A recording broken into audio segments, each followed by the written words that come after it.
allegiance to the flag of the United States of America and to the republic for which it stands, one nation under God, indivisible, with liberty and justice for all. Good morning. It's Wednesday, October 11th, 2017, 10 a.m. This is a scheduled workshop for the Curry County Board of Commissioners. Move to agenda item 2, which is the adoption of amendments to the agenda. We'll start with, to my left, we have County Administrator Hitt, Commissioner Gold, myself, Commissioner. Thank you.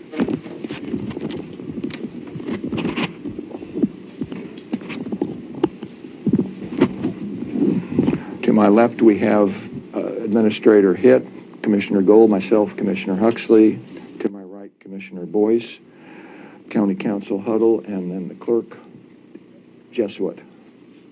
So, Administrator Hitt, any amendments? Yes, thank you, Mr. Chairman. A few items, changes of things. One, an error on my part. But first, number 4, status of Brookings Airport. City Manager of Brookings, Gary Milliman, requested to be present during our workshop discussion. He was not able to do so, so he was requesting, so I pass that request on to you, if this could be put off to our next general meeting for discussion only. So that would be one amendment, proposed amendment change. The other is I neglected to make sure you had an AGRS and supporting materials for number 7, Parks, Recreational, and Tourism Opportunities. So if you would prefer not to do that today and postpone that one also, we could do that. Or if you're willing to accept it, Jay Trost is here. He does have a presentation for you. But again, my error in neglecting to forward to you the appropriate paperwork. And then one last just personal item. I see Carl King's in the back. I need to attend a Rotary meeting, so I might have to slip out just a few minutes before 12. So if with your permission to do so. Commissioner Boyce? Yeah, in order to accommodate Brookings City Administrator Milliman, I'd be more than happy to postpone until it's a convenient time for him. On number 2, I'm not in favor of continuing or postponing that. And number 3, enjoy Rotary. Oh, thank you. Commissioner Gold? I'm fine with listening to Mr. Trost. Also postponing Gary Milliman presentation. I have one question for Administrator Hitt. You mentioned till the next general meeting or the next workshop? Next general meeting for discussion only.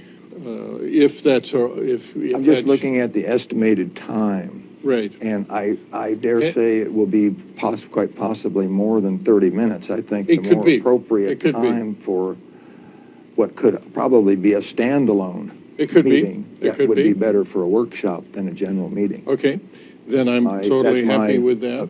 Opinion. If you had 10 minutes or something, that's a different. But the reality, I don't think that's the case. Okay. So are the other 2 commissioners okay with that? I'm okay with that. If it's, I didn't realize it was that long. Yeah. Well, I would expect it would be longer. It could easily go that long. Big, thick package. Yes, Correct. yes, it's a pretty thick Commissioner Boyce? group of documents. Either way's Okay, quite so with let's me. do then, I think we say either way, so I think we're all in agreement that we could move that to a workshop Okay. that accommodates Gary Milliman. Is it all right to discuss a possible date for that workshop so it can inform Mr. Milliman? Does he have an open date that we know of, or? He is open the 25th. Right now, we don't have a workshop scheduled for that day. I know you had commented just in the office that you were hoping that there would be a breather to get caught up. Yeah, So, that's true too. Although I know Mr. Milliman is anxious to see that discussion be done, but you know, it's really your choice. We can go either way as staff. how set are you on having a little breather to get caught up? Particularly if the workshop is just perhaps two. I know Commissioner Boyce wants to put one on for a workshop, and then if we just do the airport, so if we only have two, and particularly the airport one, we basically, all the paperwork's done, the AGRS, all that, we would just resubmit that. I think we'd be fine with doing the 25th, if that works for the commissioners. That's fine. Yes. Okay, that's for one, or you said one or two? Well, I think Commissioner Boyce also had one that he would like to add for a workshop discussion, correct, Commissioner? One or two, yeah. Yeah, one or two items. So, and again, far as staff is concerned, since it would be Commissioner Boyce's materials and presentation, I mean, I'm fine with that, but, Okay. Okay. Okay. I think we have Okay. consensus. Thank you, Commissioners, appreciate it. Next workshop.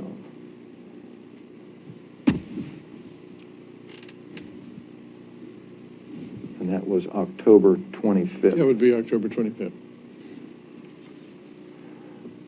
Okay, any other changes? Not for me. Mr. Chair. Commissioner Boyce? Workshops, do we have something new, or maybe I've missed it, just time for commissioners' comments? Well, I didn't put them on this agenda. We certainly can make them part. I don't normally consider commissioner comments as part of a workshop agenda, but we certainly can make it a regular part. I mean, that's your call as the board. I think if we're going to do that, then we should amend the procedure for Right. the policy. Right. Because, as So I the say, policy, we that's where I'm have not. confused. The policy, as I recall, doesn't call out one way or the No. other, whether commissioner comments are regularly part of a workshop agenda or not. Well, our meeting's the only opportunities we have to communicate to one another. That's true. I mean, and, That is and, true. and the public in general. And so if that, is that something we need to do through administrative action, or? No, I don't think so. I think if you want to add it to your agenda today, this is the time to do it, while you adopt your agenda, and then just a general direction to staff to make it a regular part of all meeting agendas. I'm certainly fine with that. Okay, and I would like to do that today. I'll need about 10 minutes at the end of the meeting. Commissioner I'm Gold? fine, that's fine. Okay, anything else? Yes, sir. Commissioner Boyce? No. Okay, let's go to agenda item 3. This is surplus county properties. Administrator Hitt. Thank you, Mr. Chairman, Commissioners. This is a complex subject. And I started to do some research on this last week. I had substantial help on that from Carolyn Johnson as well as Mrs. Starbird. There were a series of, just a little bit further back, I guess, a committee, a citizens committee was appointed to look at what was estimated to be 910 parcels owned by the county that were not currently in use, like for road department, parks, or you name it. And that citizens committee looked at those parcels, and then in a series of meetings, some were workshops, some were regular meetings, these various parcels were divided into categories, apparently 4 separate categories. It's a little hard to, and Brenda Starbird just handed me a few minutes ago before the meeting some additional materials I was not able to locate from the file regarding actions that were previously taken by the Board of Commissioners.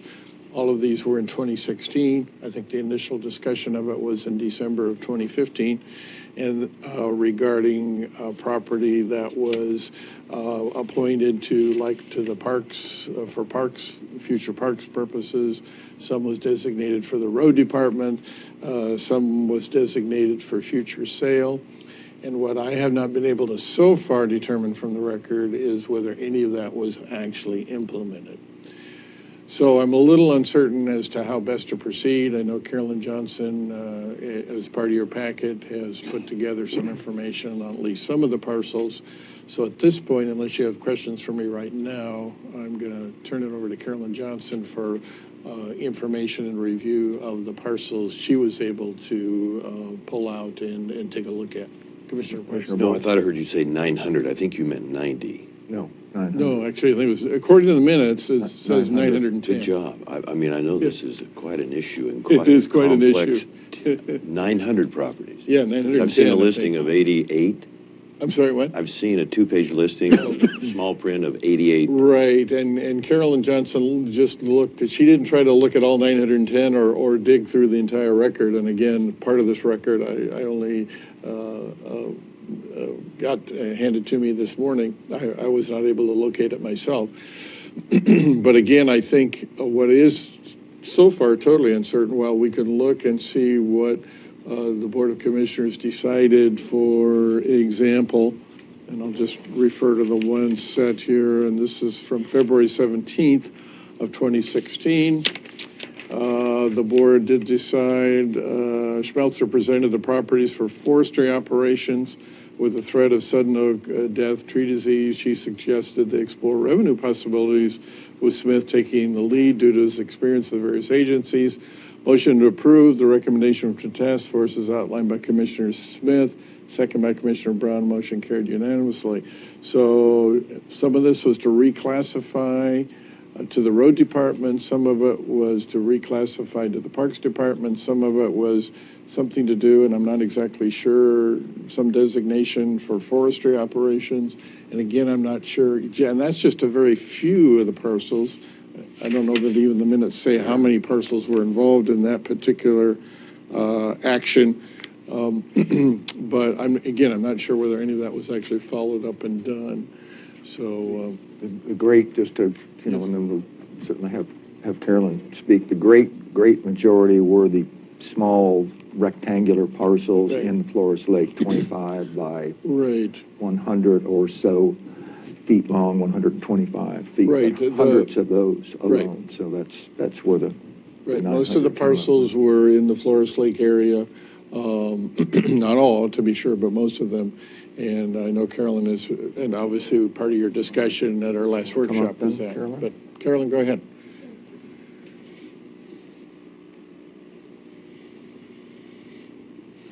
Good morning, Carolyn Johnson, Community Development Director. A few years ago, a real property task force was put together. That was the committee that Administrator Hitt was mentioning. And they went through all of these parcels, and they looked at them, and they came up with recommendations. One of your former staffers, Julie Schmelzer, worked with them over the course of, 6-8 months, maybe more, and articulated their recommendations to the board. One of the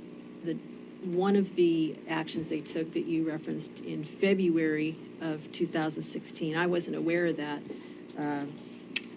Director Trost made me aware a few days ago of an order that was done around that time that talked about some land that was dedicated to parks. I have a feeling when I find that, we'll find all those other parcels identified too. So just for ease of walking through this, I'd like to kind of separate what happened in February, which I know a little about, and what happened in May of that same year, which I know a little more about. In May of 2016, the board held a workshop here. I watched the video, and there were a whole series of properties presented. If you look at the staff report or the staff information that was presented, there's a couple of charts, and these are kind of in note format. They look like this. And the interesting thing is that it's broken out really based on what was gone over at that May workshop.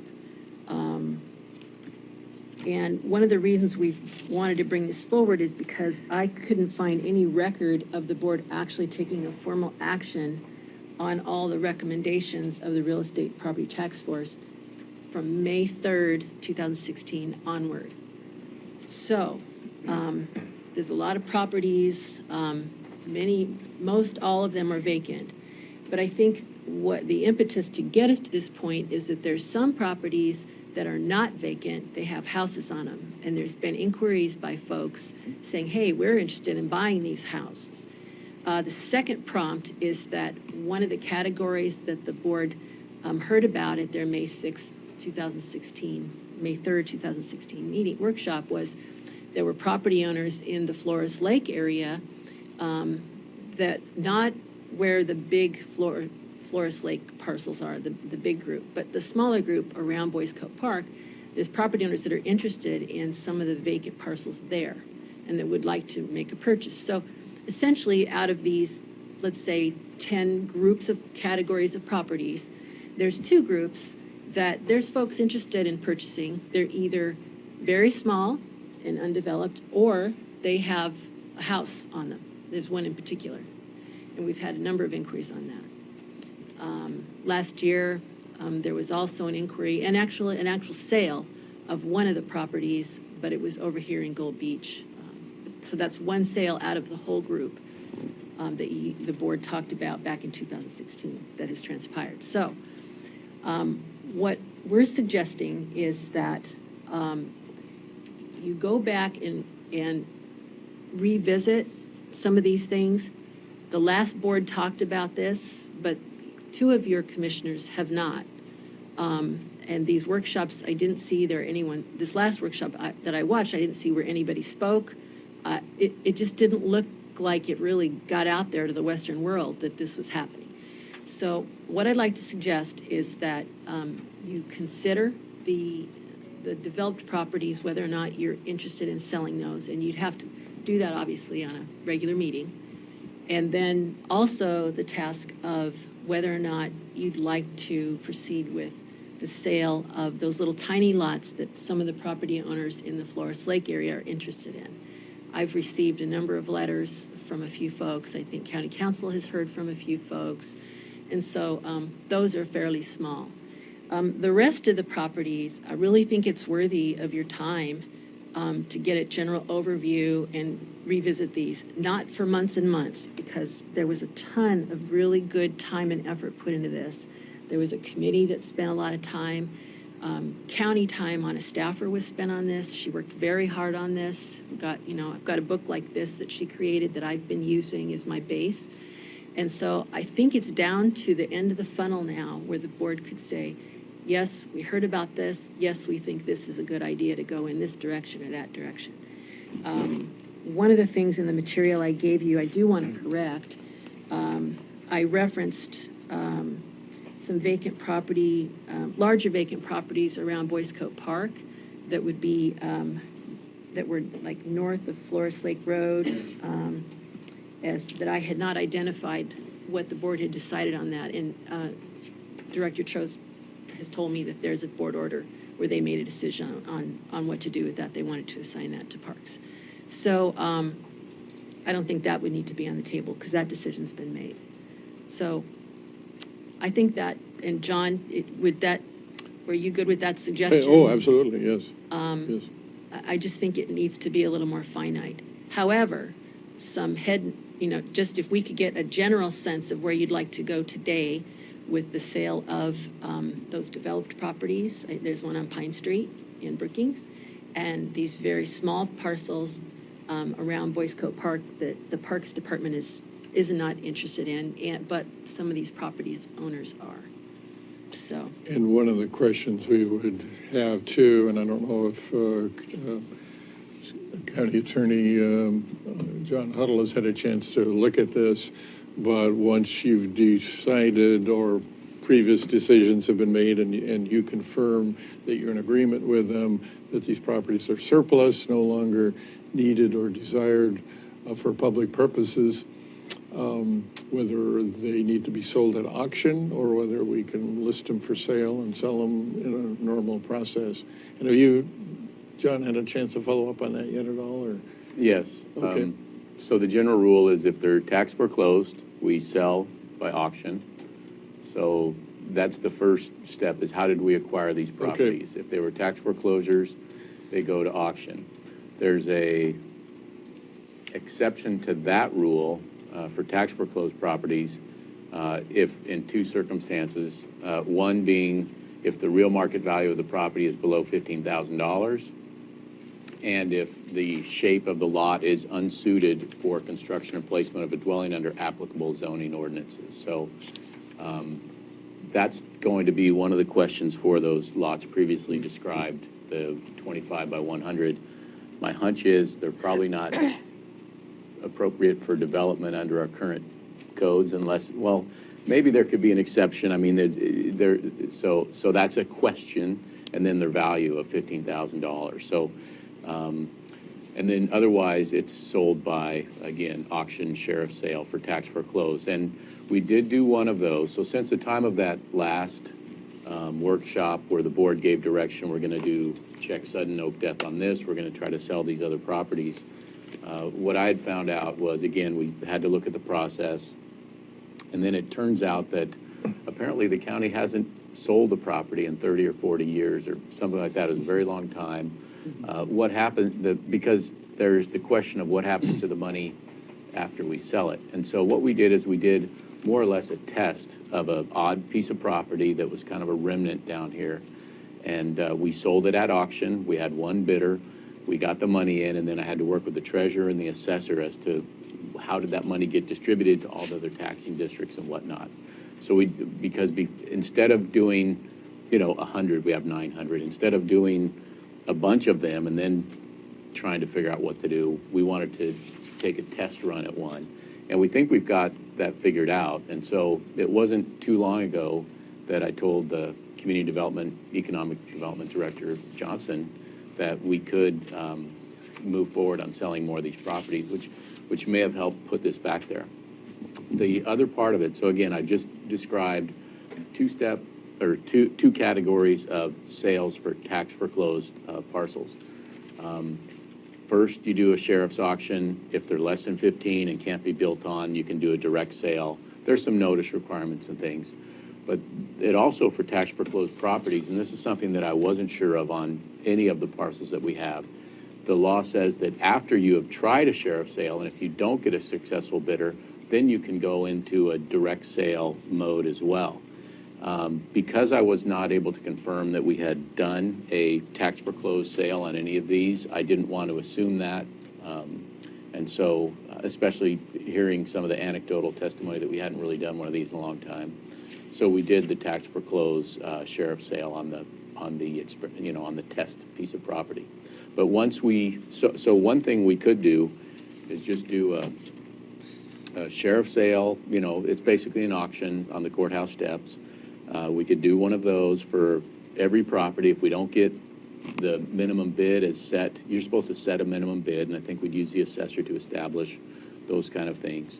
And if you don't get the minimum bid, any properties left over that come out of that without an appropriate bid, we can go into a more direct negotiation. So that's for tax foreclosed properties, which most of these are. Some of our properties we acquired non-tax foreclosure, and there's another process where you can do more direct. And with those, an example is one of the options you can do in a non-tax foreclosed property is what we do with the Blue Building, the thing that we just transferred with Curry Community Health.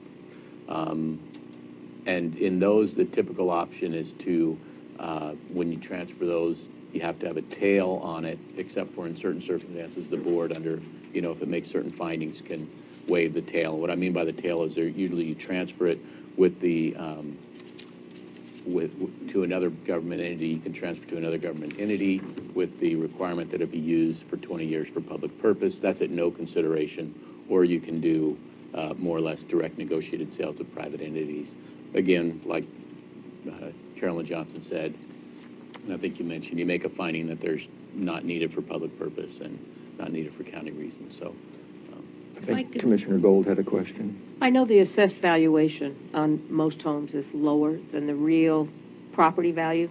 Would we go for the real property value or the assessed valuation? Well, I think I know what you're saying, but I think the law would allow, I think the assessed value is actually called real market value, if I'm not mistaken. I see Commissioner Huxley nodding, and he's also on our Board of Property Tax Appeals, so he may, and he's taken some training, he may have something to say, but I think usually the real market value under the assessor, and we establish a floor. It doesn't say we need to do a commercial appraisal on all these parcels. I think that's impractical, of course, but I think we would just establish a value, and I think the real market value would be a good starting point and a fair starting point for that. So I guess I'm just concerned about the low ballers Well- getting in and basically taking things. Well, I understand, but the thing about it is the board would establish what minimum price they want to receive on a property. So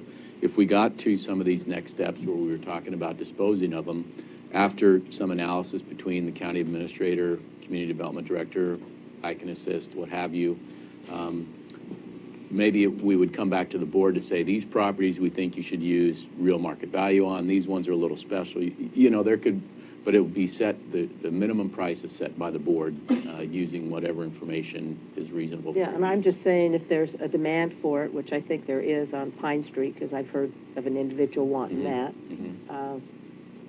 we go for a better price. Well, you would set a minimum, and then it goes to auction, and if we don't reach that minimum at the auction, then it can go to the next stage of sales process. Okay. If I could, on those developed properties, there's two of them. One's on Pine, the other, I couldn't find an address, but it's off of Hunter Creek Road. The Pine property is under what's called the current exempt value is $187,730, and then they give a $167,210 for the other property. So I kept seeing this current exempt value, for instance, on these small properties around Boys Coat Park 2. 25 of those have less than a $15,000 value, current exempt value. They're small. 19 of them have greater than a $15,000 current exempt value. So I guess I'd have to get an understanding of what current exempt value meant relative to real property value and how you would set that. I was just going to ask that question. So- What's that? But I think the other step that we would need to take is we'd have to identify how the property was acquired and create those categories as Council Huddle referenced. So, I would, second your suggestion to revisit, but what was an immense help to me, of course, we have a lot more data here in this document that you put together at this point with property numbers, not by tax lot number, which can at times be easier to find, but. well, actually, they're in there too. Are they at later pages? Yeah. But what helped on the 3 or 4 or 5 categories or presentations was to have the actual maps, which already exist. It's not that we have to create new maps. Oh, you're right. And they would help put things in much better Sure. perspective as far as here's a block, because you'll see for, again, the Flores Lake, you'll see hundreds in these little clusters.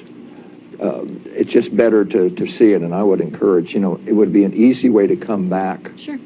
and update everybody currently, and in addition to what new information you've gathered, since then. But I would suggest that Okay. as an easy way to bring the other two commissioners and the public up to better speed. Good. May I ask a question? Administrator Hitt. Yeah, thank you, Mr. Chairman. May we bring back to you then, and not necessarily your next meeting, of course, but future meetings, a series of proposals, particularly those parcels that we think are most suitable for sale, either sheriff's auction or a direct sale? I would And say it more would be an digestible immense bites. help to everybody. Yeah, more to clear digestible it up, bites. Okay. To more If I could get a little clarity on that, I think what the suggestion was is that you do that in the context of these two categories, the developed property and the property around the Boys Coat Park area. There's many other properties, but we would like to talk to you about if or how ultimately, those might be included in a forest program, et cetera. So I just want to be clear, you're just talking about those two categories. Is Or that you would want to at first talk about Yes, those at two, least we because start with well, those. that's, I would say your call, because there was another group Right, that in these presentations of property that was not on the table for certain things because, it may have been noted for the Parks Department. It may have been something that the Road Department said we don't want to do. So there were smaller lists with those items, with those tax lots grouped also. right, right. And typically, I think, well, not completely, but more some of the larger parcels, but not completely. There were also some smaller parcels. Well, this has been a real good exercise, I think, to address some of the folks that are interested in some of these developed properties, and to give us some direction to bring to you to next meeting. And the third piece that I'm grateful for is that I've learned that the board back in February had an order related to these properties at the north end of Flores Lake that have been designated now for potential future park use. I've been working on a grant to go to DLCD all week, and I can now include that as part of our list that we would be looking at to include in a Parks Master Plan. So, thank you. Thanks for sharing that with me, Jay, that was around. We had that information. Unless you had any questions, I didn't have anything else. No, one last comment, and this is to repeat a comment in a prior meeting that, the assessor had passed on to me a year or two ago that this exercise has been going on for over 20 years. He has a file cabinet with 3 or 4 or more, and this is a long, deep file cabinet. And it went to that point and then nothing. And then it would come back 10 years later or 7 years, and then it would do it again, which is, Well, it's just not, And I think we're no close. sales. And no, nothing, Right. nothing. That was- No that was action. surprising to And me. here we are, I think we can proceed yeah, and have action and I think this to could be the do something commission with these that, properties. this commission can be Yeah. the ones that make something happen. I think you're looking at the bottom end of the funnel at this point. So, congratulations. Anything else? I didn't know if, John Huddle, anything you wanted to add, or Brenda, anything you had? I want to thank both of them as well as Carolyn Johnson for really helping dig through some of this stuff. There was one thing in the statutes, and it was just a question I had when looking at the map on the Flores Lake. It's a statute that it says if the county has acquired for taxes, and I think this is what happened up in the Flores Lake development, it says not less than 90% of the number of the lots in a subdivision or plat. Then if it considers it wise to do so, the governing body of the county, by order, can purchase the remaining 10% and then vacate the entire plat and sell the one large piece of property. I don't know the numbers on what's out there at Flores Lake, but I know we own, you mentioned looking at a map. When you look at the map, a lot. I don't know if it's 90%, but if it is, the board could have the option of acquiring the little holdout pieces of property and then taking that whole giant parcel and marketing it. So it's just an option. Now, would that be on that? Because I remember in conversations, that some of those owners who have owned those for decades or in families or trusts, for whatever reason, chose decades ago not to sell. So when we say, could we take those, are we talking about physically, if they're still not interested, eminent domain or something like that? I think eminent domain is something that a local government always has at its disposal. But what this says is, if it considers it wise to do so, the governing body of the county shall, by order duly made and entered, authorize the purchase of such remaining lots from the owners, or may exchange for the lots other tax lots owned by the county. So it says authorized by purchase. Now, that may mean voluntarily and not use of eminent domain. Like I said, this is something that I just wanted to point out. I haven't done a lot of analysis on it. I haven't looked at whether there's even 90% of the lots owned by us in that subdivision. But I just wanted to make sure the board was aware of it, and when, Administrator Hitt asked if I had anything to add. But again, whether the board considers that even a wise option, if we qualify for the 90% ownership, and I haven't crunched the numbers there. We may not even qualify, but I think it's worth at least I looking would at. bet that we do, but I would again, bet we I would do as bet, well. and I would hope that, Yep. we wouldn't. Right, well, we would again, it's, purchase it voluntarily. right, it's a not. board option, and it does say purchase, it doesn't say, acquired by eminent Yeah. domain, because even though in eminent domain, there's a legally required Yeah. exchange of value, I don't think those are always considered a purchase. And this uses the word purchase, so it may have more of a voluntary versus eminent domains often perceived as involuntary, so. If So- I could on that note, and that's related to the large number of parcels, right? Correct. I'll get that ORS from Commissioner Huddle and whatever other information. Counsel. Or council. Okay. That's Not a right. commissioner. Sorry, Council Huddle. Because Multitasker. That's They'll never not, be calling me counsel. that's kind of a new twist on an option that was not discussed at the community workshop on Flores Lake. And I would want to make sure that I was very clear of, okay, here is another option to look at so the community would be made aware. So when we come back on Flores Lake, we could bring you more information on that. Right. Yep. So you'll, at a time to be determined Yes. by Yes. you and how Yes. this progresses, you will come back? Yes, Okay. that's our plan. Thank you, Mr. Chairman. Okay. Mr. Chairman, if I may, as Yes. well, were you prepared to move on to the next? Correct, but go, if you have something. No, I don't have anything more to add. I neglected when you were adopting the agenda. I see Mr. Tony Vowdy back there. I promised him I would move because he has some folks here with him that need to attend a meeting in Port Orford. If number 8, the Veterans Office moves, since we're not doing the status of Brookings Airport, number 4, could we slide in number 8 in its place? And again, I apologize for not bringing that to your attention on a timely basis. Are the other two commissioners okay with that? Certainly. I'm fine with that, and how about also putting Director Trost up in there also, simply because then they can get back to their work instead of sitting That would be fine by me. through the Okay, so meeting? let's move, it's 10:37, so we're going to move item 8 up now to follow 3. We're deferred number 4, Correct.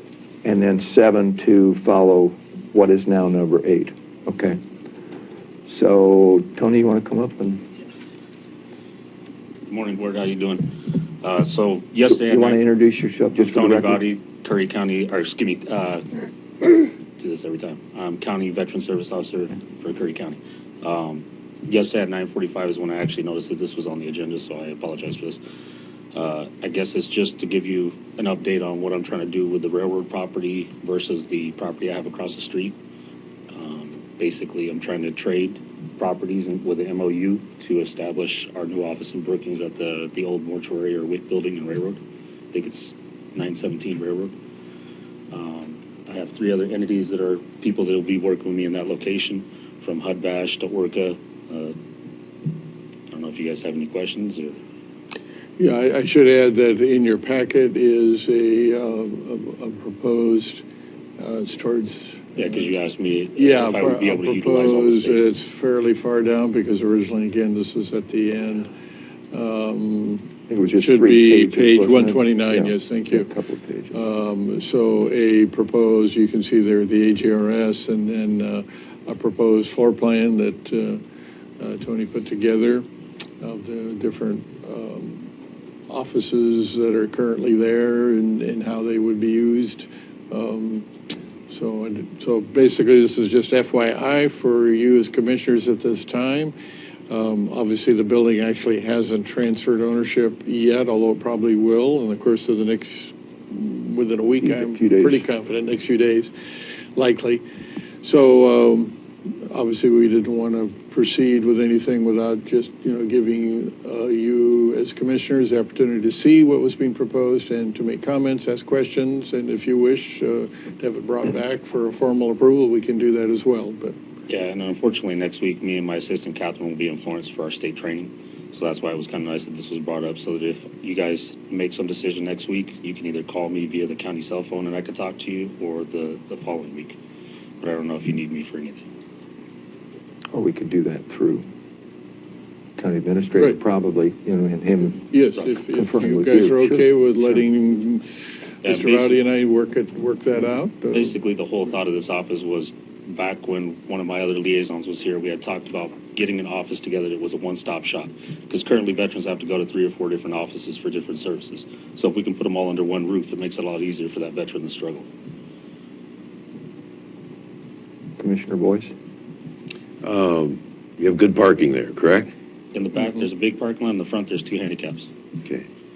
And all of your space is spoken for, Yeah, correct? there's more space that we could squeeze multiple people into, hopefully. Because there's other services that I've actually inquired on what could they do to come in. So, And they would pay you reasonable rent, or you not would? me, the county. The county, Yeah. okay. They would have to negotiate that with you guys. I'm just trying to establish if I can get the building, and then they can come negotiate with you guys. Great. So we might want him, our phone system is slowly but surely improving all the time for calling in, so we could get you that number, and if we do have questions, if you're accessible, that'd be Yeah, you great. can call me on the back phone. Sure. Thanks, Mr. Vowdy. So Thank you. then the plan, and this is for Administrator Hitt, is to put this on the agenda for the next general meeting? Well, Or not?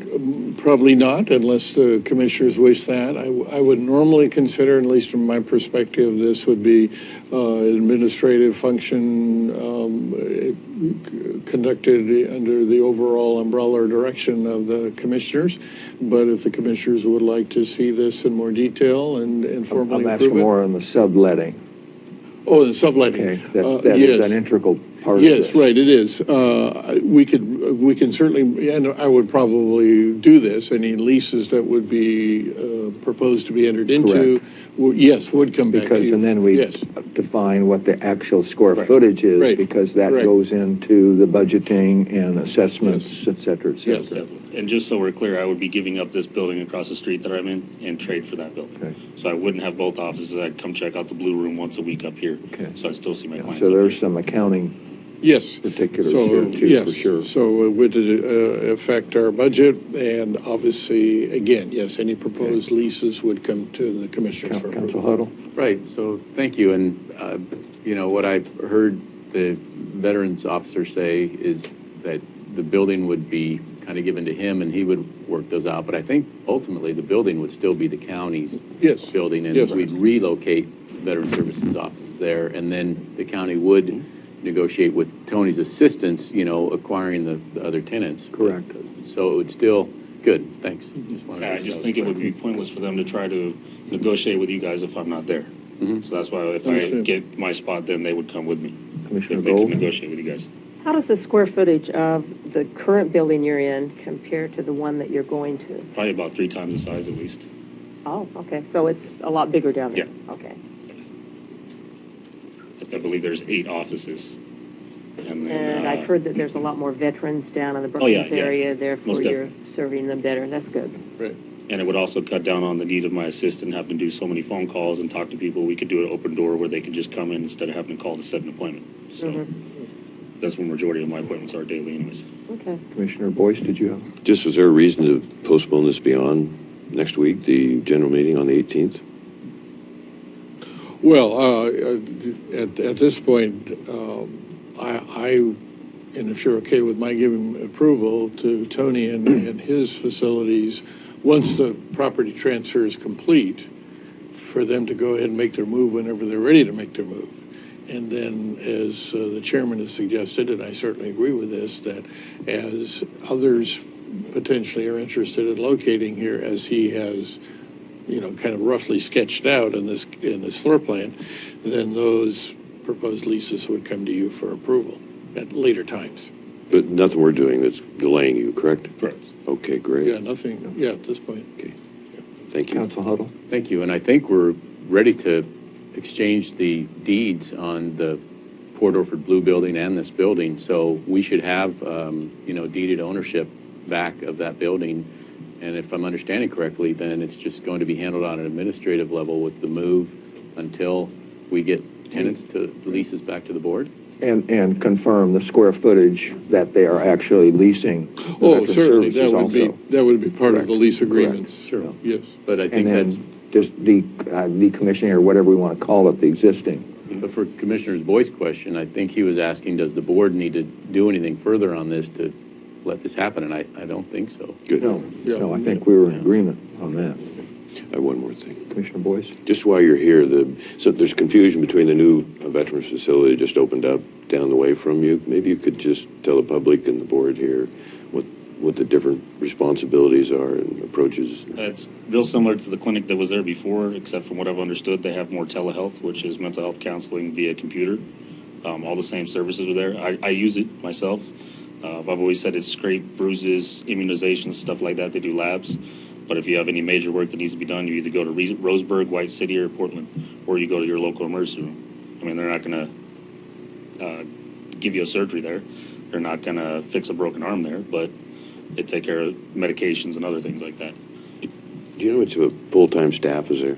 I have no idea. Okay, Do you know how many? I know we have 2 primary care physicians there right now. good. Yeah, we have 2 primary care physicians, we have 1 clinical social worker at this point in time, and then support staff in the lab staff, basically. Did you work there, Miss? Yes, I do. Wonderful. Thank you very much. Yes, sir. Okay, anything else? Nothing else, Okay, Mr. Chairman? Thank you. Thank you, sir. You guys have a good day. Okay, we'll go Thank you, then Tony. to what is agenda item 7, Parks, Recreational, and Tourism Opportunities. Right. so- Moving that up to follow what was item 8. Correct. So if I may, Mr. Chairman, Yes. just preliminary to Jay giving his presentation. At the state level, there's been a lot of discussion, state tourism, Oregon Visitors Association, Oregon Coast Visitors Association, and several others are promoting what's called adventure tourism. That is kayaking, hiking, mountain biking, rock climbing, those kind of more vigorous activities, I guess I'll say.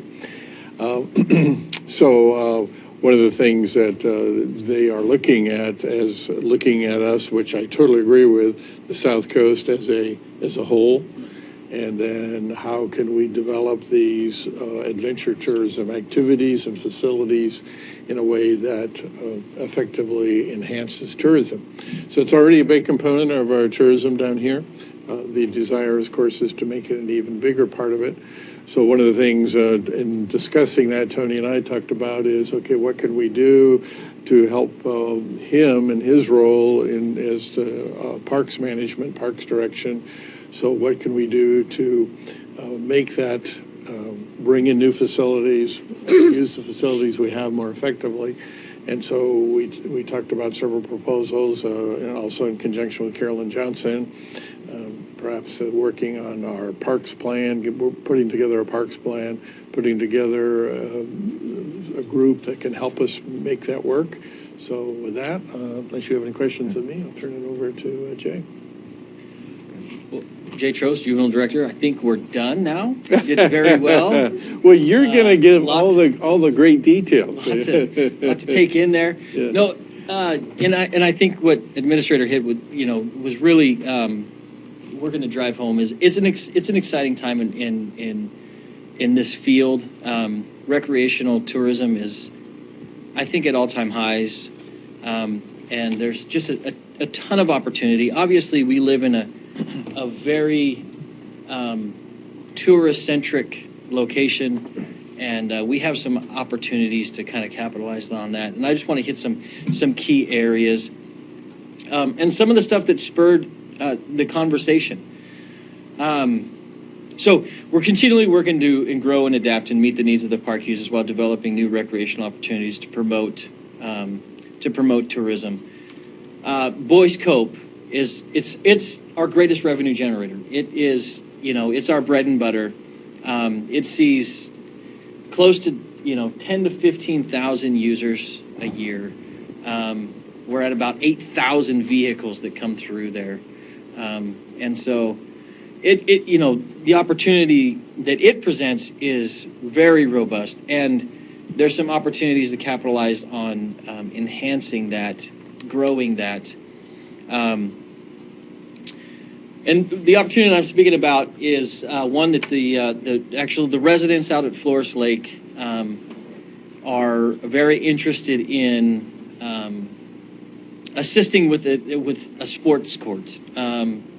With a multi-sport court with functional use for pickleball, basketball, tennis type of thing. That's what we've been discussing. Their primary focus is pickleball, but we were talking about something that's a little more encompassing.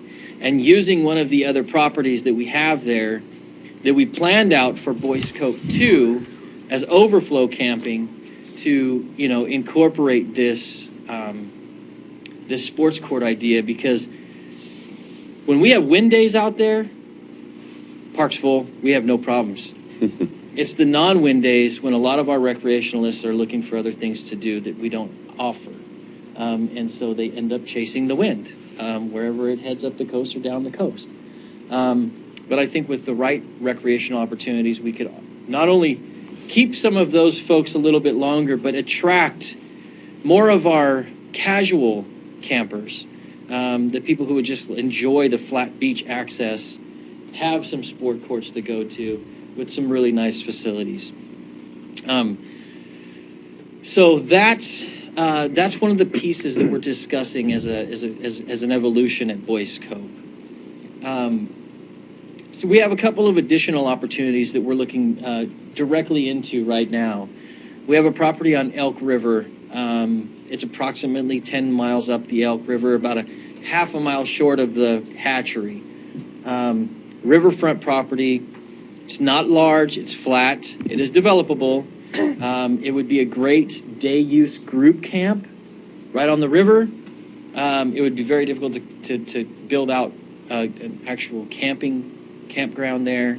But a day use camp with some hiker-biker accessibility there would be a really good opportunity to move forward with. But we got to keep in mind, we have to create revenue generating properties because we have to operate off of our own revenue.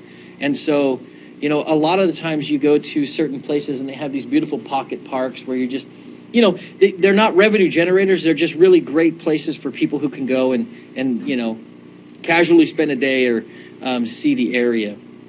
And we're not really afforded that luxury right now. Because obviously we have a very tight budget to work with. We also have that Pistol River property, which I believe should be one of our biggest priorities. There is no camping between Gold Beach and Brookings, yet I know that I look at the room and there's at least a few of you who commute the same commute that I do every day, and you see the campers on the side of the road every single morning. And it's hard on the state troopers who are trying to manage that. But the Pistol River area is a fantastic property of 40 acres. It would give a lot of those folks who do windsurf right there in the Pistol River area the opportunity to get out of the wind, but only still be a mile and a half away from the surf. And I think we would attract a lot of other campers as well who are just trying to find a spot to pull off and stay for the night. And then we have the Bagnell Ferry boat launch, which it's on the Rogue River. It used to be a very highly used boat launch. We just acquired it. It's in very bad disrepair. It needs a lot of work, but it's one of those things where if we play our cards, and we develop the properties correctly, we could offer a countywide all-access day-use park pass that I think would be very popular among our citizens and some of the visitors as well, to be able to use all these different day-use properties in one encompassing pass. Any questions about that? So now, we get to the kind of the needs and what we need to do to be able to do a lot of this stuff, the vehicle to get there. Well, the number one vehicle is a developed master plan. This is something that, has been one of my more intent focuses Because I believe in business, doesn't matter what it is, you have to have vision. You have to have a 3, 5, 10-year plan. You have to have that roadmap in order to, really reach our goals. And as we get into, you'll see that there is a plan for that to occur. Resources. In order to grow, we got to obtain more resources. Now, the most accessible resources to us are grants. Oregon State Parks is very generous with their park grant programs, and they do offer some opportunities for development as along with maintenance. The County Opportunity Grant is what we usually apply for. That's what's got us our electric and water and our new restroom build out at Boyce Cope and things of that nature. But when we're talking about developing new properties, we have to go through a little different process. And then the path to public engagement. This is one that I'm going to be asking you to kick around and consider on the best way of doing this in terms of engaging the public on these various projects and soliciting some of that information from several of the professionals that live in their county that could really lend to this conversation. And then partnering with local tourism stakeholders, as Administrator Hitt was mentioning earlier, Travel Oregon, ACVA, and things of that nature. And I'll go into a little more depth on that. So master planning. So creating and maintaining a county parks master plan is critical to the long-term success of our parks. And currently, Community Development Director Johnson and myself, she's applying for a grant that will assist with the development of the master plan. It is going to require some public input. And so, we're working on that vehicle as well, on how we're going to get there. But it's very promising. I'm very grateful that some of this money was allotted and afforded to be able to move forward with this, because it is absolutely critical. Resources, as I mentioned before, the Oregon Parks and Recs Department grants and maximizing revenues for our matching funds. That's the big key. The size of our county allows us a very generous 25% match to all of their grants, whereas any county with over 25,000 folks, I believe it's 25,000, has to pay 50% in matching funds. So we're right on that great cusp where we can maximize our dollar, and that's what we've done for the last 2 years.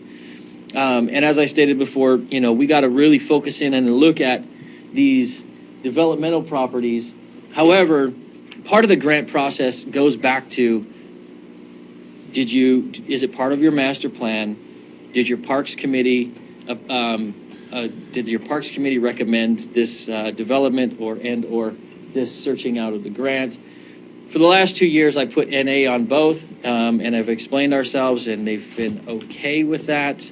But I've yet to apply for a developmental grant, so that may be a whole new process that they may want some more information on. And then, so meeting the need for public engagement. It's critical that we engage the public on these matters, and the path to do so is the direction that I need from this board. And so the option that I see it are as this. We continue as we currently are with public engagement using the BOC meetings as that vehicle. I come to this group, we publicly notice, we have people come and provide input, and that is our vehicle to public engagement. That's what we've currently been doing. That's one of our options. Appointing a Parks Committee or appointing a Parks Commission. Now, my understanding after having some discussion with Council Huddle on this is we can do Parks Committees and make them very task-oriented with basically, they complete a task and then they're disbanded. Whereas if we go with the Parks Commission, we're looking at something long-term, for instance, I'm a park commissioner in Brookings. One of the park commissioners in Brookings has been on that commission for, I think, 20 years. But they've been essential in building the gardens at Azalea and, the whole bit. And they've seen a lot of things through different directors as well. So, there's benefits in going either way. A Parks Commission can appoint a Parks Committee to handle certain tasks, or propose that a committee is formed to the Board of Commissioners for those tasks. So those are just some of the things that I'd like this board to consider in terms of what is the best vehicle for our path of engagement for the public on growing these properties. And then, partnering with our stakeholders. Adventure tourism is one of the greatest avenues to be explored and promoted by organizations such as Travel Oregon and ACVA. I went on both sites yesterday. I have asked that, gave them information to add some of our county park information onto their website so we can get established there. They do a lot of great things. If you guys aren't aware, ACVA is the organization that we worked very hard with on that grant that is putting in the trails along Humbug with the 17 to 25-year-old youth. That was a great grant that we were able to help the city secure. We helped write that, and it's going to be a fantastic piece of that Pacific Coast Trail that they're going to build out, which I think is going to obviously help impact our overall tourism, because that's a huge driver in our county, is that trail.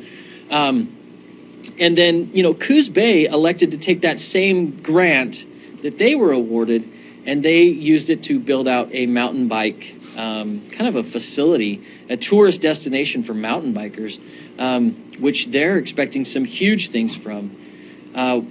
One thing that we can start promoting a bit is the Mountain Bike Association has kind of taken on an agreement with us at Lobster Creek, and they've been doing a ton of trail building, and it is really becoming a very good mountain bike trail system at Lobster Creek, and there's cabins to stay at. So we have some things that we can start investing into our marketing and advertising campaigns with these different organizations that we really need to partner with.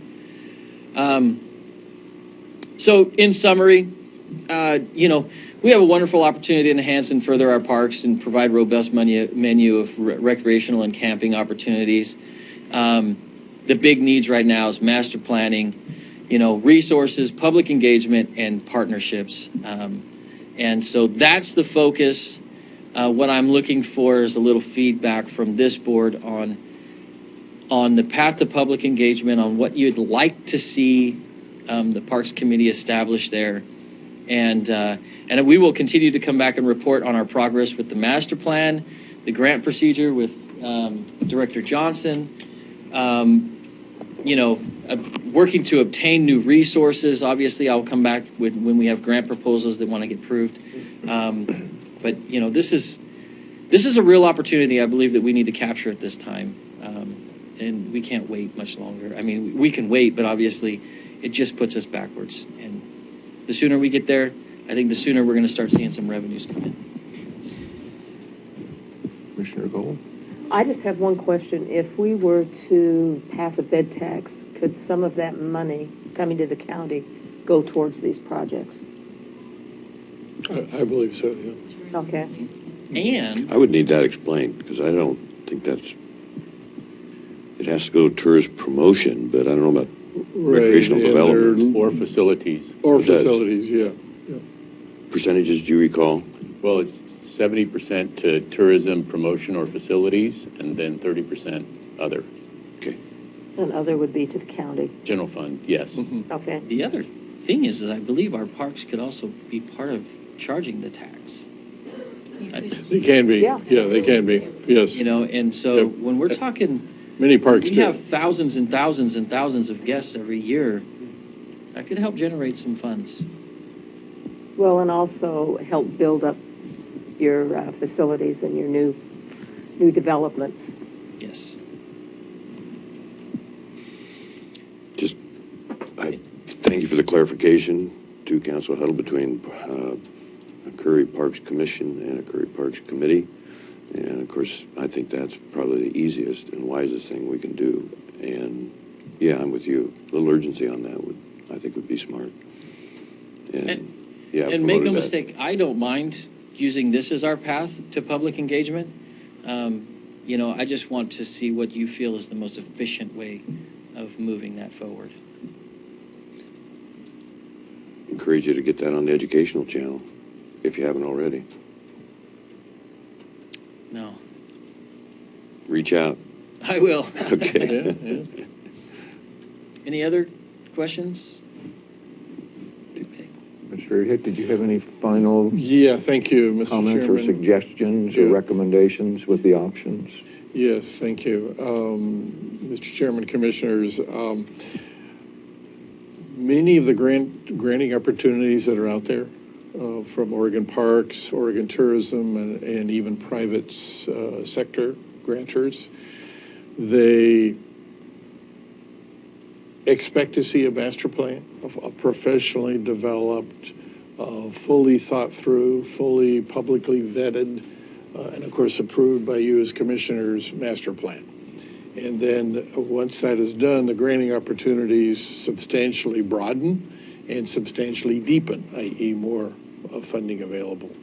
So Carolyn Johnson has found a grant that can get us started in developing a Parks Master Plan, and that's due Friday. So staff, we don't need board approval, at least preliminarily, correct? Why don't you come up, Carolyn, and just give us a quick snapshot of that grant? Sure. The grant is to the Department of Conservation and Development. Land Conservation Development. Yeah, DLCD.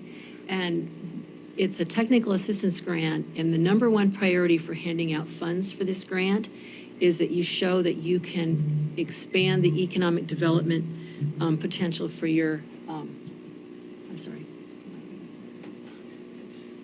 That you can expand economic development potential for your agency. And so when I talked to DLCD and I told them, look, we need to update our recreation element in the comp plan and we need this Parks Master Plan, what do you think? They were all over it. So we're going to make an application for $75,000, and I think we have a pretty good shot at it. And what that would do would create a mechanism for us to update a piece of our comprehensive plan, which is required by law to have a comprehensive plan. That's more of a planning thing. And then it would enable us to put together this Parks Master Plan as an implementation tool. And the trick is to tie this to kind of a planning concept. It doesn't really matter. If you get to that master plan and you get it done, that would be great. So it outlines, the application outlines how we're going to engage the public, how this could all happen, how much we need, what we'll use it for, why we need it.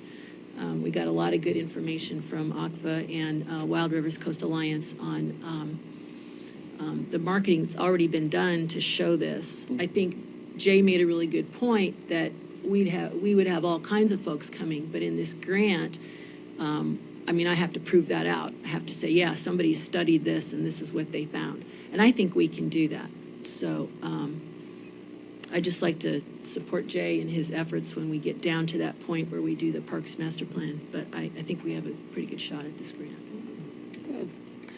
So at some point, Mr. Chairman, we would come back to you with your approval of the grant proposal or accepting the grant, and then also appointing a public group, committee, commission, call it what we will. I'm not sure at this point, but obviously coming to you for that public engagement piece of it, which is an essential piece, and getting those individuals involved that can help shepherd this process through with a broad community support, and then also be effective as you see fit, effectively perhaps to continue to be involved in seeing that Parks Master Plan implemented. Because obviously not much point in developing a Parks Master Plan if we don't have some mechanisms or tools to see it happen.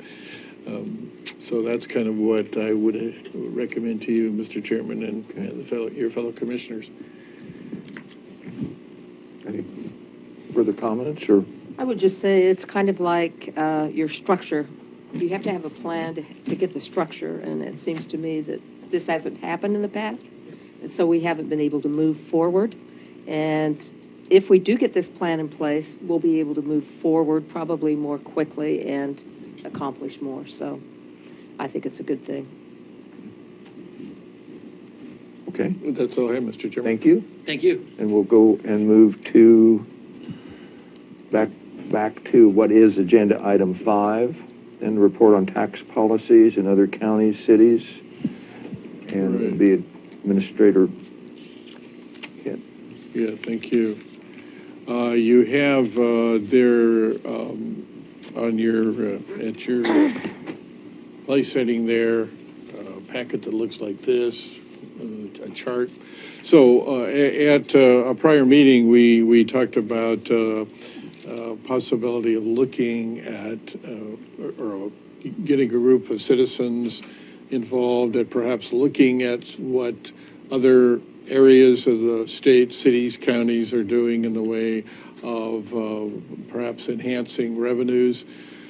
And so you delegated to me the task of, okay, what are some of the other folks doing out there? How did they do it? What are the results of what they've done? With the idea then that you may wish to see in your agenda a future, or may wish to see at a future meeting agenda, regular meeting agenda, of course, a proposal to appoint a task force committee, whatever we want to call it, to look at some of these options in more detail than obviously I've done here so far, and then make a recommendation back to you. Again, with the idea that potentially, something could be put on the ballot for a March election. You'd have to make a decision by, I think it's January 11th, in order to make a March ballot, with the idea that if the voters were to approve something, then obviously that would be still in time to include it in our budget process. So with that background, what I did is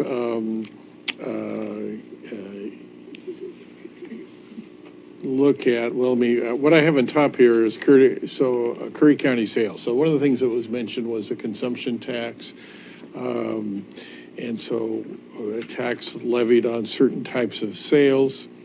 So here are various, like how much apparel, how much does the average household in Curry County spend on apparel in a year? Well, the answer is approximately $1,600. So if we were to tax just clothing sales, and the total county sales there are around 17 million per year. If you did a 1% sales tax or 2% tax on apparel sales, et cetera, you'd have a pretty good idea of how much revenue could be generated. Now, I have an example down there. If we were to tax, if it were to propose to tax all of these at 2% a year, all of that are on this sheet: apparel, recreational equipment, video equipment, food and beverage away from home, household equipment, supplies, appliance, personal care, publication, tobacco products. That's a total of $8,300 for the average Curry County household. If we were to tax at 2%, that would cost them $166 a year. Total sales, $89 million at 2% would generate roughly $1.78 million per year in tax revenues. The next sheet is a further breakdown of all the different categories of sales. You can see you got furniture, you got tire dealers, you got new car dealers, used car dealers, convenience stores, on down the list. So it's, if you wanted to know how much a consumption tax could generate on these various areas, or the grand total there, which is $764 million on the next page, that'll give you an idea. Now, in particular, as we work through this packet, I took a look at the city of Ashland, population 21,000. There you can see a copy or a snapshot from their budget. Revenues from food, which is at 5%. They tax only food and beverage, and we'll talk more about that in a minute. Are we talking restaurants? Yes, and we'll get more into that in a minute. Okay. Food and beverages, $5.5 million a year. They also have a transient occupancy tax, hotel motel tax, which generates for them $5.2 million per year. That's just an example from the city of Ashland. So more details. You can see this is from the city of Ashland. This is their food and beverage tax return, how they do it. What's actually submitted then by the business owners. And then the next one is transient occupancy tax, how that's input or handled by the people that own those facilities. Page after that is how much Ashland generates from these various activities. in consumer expenditures. And then the next is the actual, from the Ashland City Code, food and beverage tax. And it's a 5% tax. And if you turn over to the next page, section 4.34.020 says, tax imposed except for exempt or tax cap activities. City imposes and levies in addition to all their taxes and fees.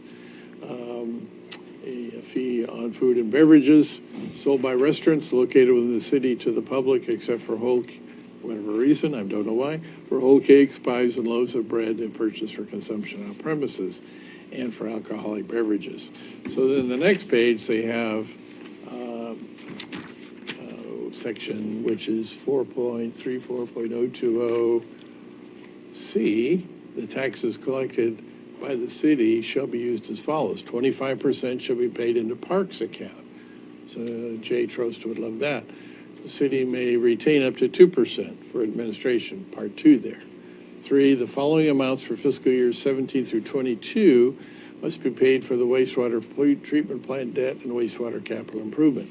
And you see there the various fiscal years up through 2022 of how much money is going to be reserved to pay for our wastewater treatment plant. Part 4, any taxes collected by the city in this chapter not used as described shall be used for street maintenance and reconstruction. And I think this actually sunsets, I think, in 2025. It was renewed in 2009, initially passed approximately 20 years ago. And it says, under 5D, it says any remaining amounts shall be appropriated for purposes consistent with this chapter.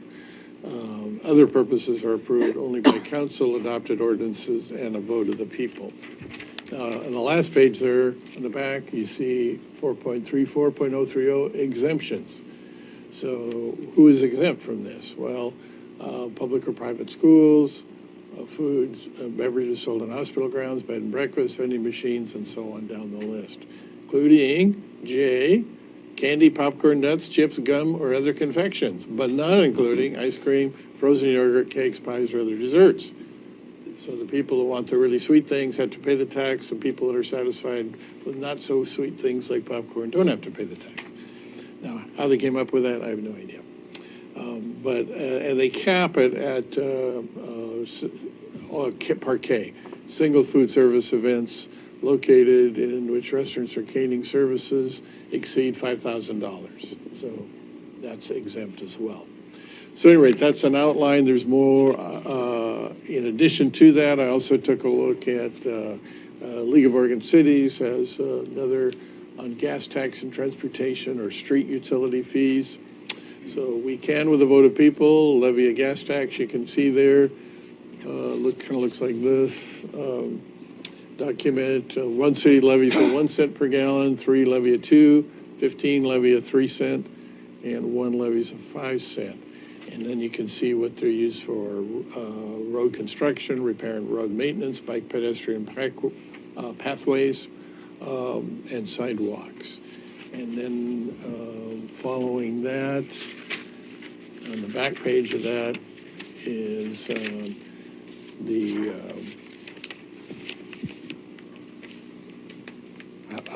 various funds used for, more information on funds used for. So the number of cities using that. And then Appendix 1, list of a variety of cities, the cents per gallon that they levy. For example, the top of that section, Astoria levies a 3 cent per gallon, generates $200,000 in revenue, at least in 13-14. They use that for construction, for repair, maintenance, preservation. They don't use any for bike or pedestrian pathways or sidewalks. Now you see on down the list of the various cities that, and the amount of gas tax they imposed and how much they collect. And ORS 319 allows a county may enact an ordinance taxing fuel for motor vehicles after submitting proposed tax to the electors, to the voters. So that's kind of in a broad brush. A transportation or street utility fee. I wasn't able to find much about that either on the ORS. For whatever reason, have much on that I could run down, so I had a chance to punt to a county attorney to see what he could find. You see information there of the League from the League of Oregon Cities sheet of those cities that do have a transportation and utility fee, street use fee, and how it's levied. Often it's a flat tax on all property owners abutting a street. Sometimes it's a tax levied on the number of frontage on a street. Sometimes it's a tax levied on, often just on commercial properties, sometimes residential and commercial. I'm not sure what all the limitations and details of that are, but that's yet another option. So there's lots of options out there, generating various amounts of money for various cities and counties, other than the property tax. Commissioner Gold asked at our last meeting about how was Ashland able to get that approved, and I think some of the keys, and talking to a couple of individuals that I was able to get a hold of, was that in the case of the food and beverage tax, that more visitors eat out in Ashland than locals, so the tax is going to be paid mostly, the argument went anyway, mostly by visitors. They did get a threat from people living in Medford that they weren't ever going to come out to eat in Ashland because of the tax. And this is actually from the Chamber of Commerce director.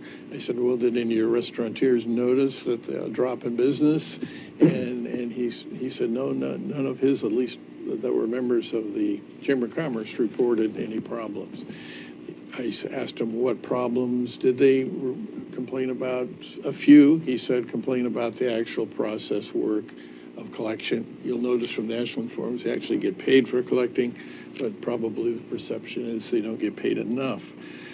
And so another selling point he felt was that they dedicated the funds, 25% for parks and another clearly defined amount to pay for the sewer treatment plant, wastewater treatment plant. So he felt that that was another selling point, that these, only a relatively small percent, 2%, was going to come back for general fund purposes. The rest of the money was allocated. Once that money, for example, had been collected to pay off the sewer plant debt, then the tax, that portion of the tax at least would go away. And again, it had a clearly defined sunset date, I think, and I didn't go back and double check this, but I think it was 2025. So he felt all of those were factors, at least a couple of people I talked to were factors in their success in getting it passed by the voters. I asked how close was the vote, and neither of the individuals I talked to could recall exactly the vote. I could have looked it up, I guess. I didn't. Jackson County website, but their recollection was that the vote was, while somewhat close, wasn't real close. That it passed at least, if not comfortably at least. It wasn't a paper-thin margin of victory. So that's kind of in a nutshell of kind of some of the many options that are out there. And didn't know where you as commissioners wanted to proceed at this point, or of course, entertain any questions as well. Commissioner Boyce? Well, it's excellent work. Thank you. You know, it's interesting that Ashland has 21,000 people, and that's pretty close to our population. I'm not saying it's a great idea. My wife has a home in Ashland, and so she knows a lot of the people, restaurants. It's very tourism oriented, and a college town, obviously. But the revenue does not come from property taxes, except for the people that might eat out during those portions. But you, kind of to your point, you never hear people complaining that they're paying that. And from the tourism aspect, it's just a great funding source, and it apparently is not, at least there's not any resistance to from the tourists saying, well, you know, we're not going to pay that restaurant tax. And I grinned a little bit when you mentioned Medford. I don't think that has been an aspect either. So, yeah. So, very good work. Commissioner Gold? I was just looking at the first page here, and when you talk about food and beverage away from home, we're talking restaurants? Talking restaurants, in the case of Ashland, let's see here, they kind of call that out under 4.3, 4.020. All food and beverages sold by restaurants located within the city to the public, and then again, with the exception of whole cakes, pies, etc. All food and beverages sold by caterer for an event located within the city except alcoholic beverages. Salads from salad bar, dispensed soft drinks and coffee, sandwiches or hot prepared foods. Any other food mixed, cooked, or processed on the premises in form or quantity for immediate consumption, whether or not it is actually consumed within the confines of the premises. So we're talking delis, like Yes, stores? yes, yeah. Okay. Yeah, or like a fast food store that sometimes you can go and buy a hamburger or whatever. I guess my We're not- concern is, if we're going to do a consumption tax, I want it to be based on wants instead of needs. I don't know whether you understand what I'm saying, but most of the time, if people go out to a restaurant, that's not a need, that's usually a want. And so I don't want the families that, can't afford, like, taxes on food, et cetera. I don't want them to be penalized, and I don't want the property owners to be penalized. But if tourists coming in, generally they eat at restaurants. Bed tax, I just expect that when I go to a motel. I've never been to a motel where you don't have a bed tax. Me either. You can spend a lot of time on the exemptions and would require a lot of time for the reasons would. you're saying, because every county, every city, every state is different. And I hate to say it, but I think I've communicated this to the board before. I think the state of Oregon will be working towards a sales tax at some point, and then that would take precedent over any other community by state law not being able to develop their own individual or separate consumption tax or sales tax. But I agree with you. You have to just kind of spend a lot of hard working hours determining what's best for your county in what would be required for good exemptions. And it would be necessary, yes. Commissioner Gold? I also like the idea of them being specific on how they're going to spend the money and a sunset on this, because I think a lot of times our constituency is saying, oh, you're just going to go out and waste the money. Yeah. And if you have a specific thing to spend it on, I think you would be more able to get people behind you.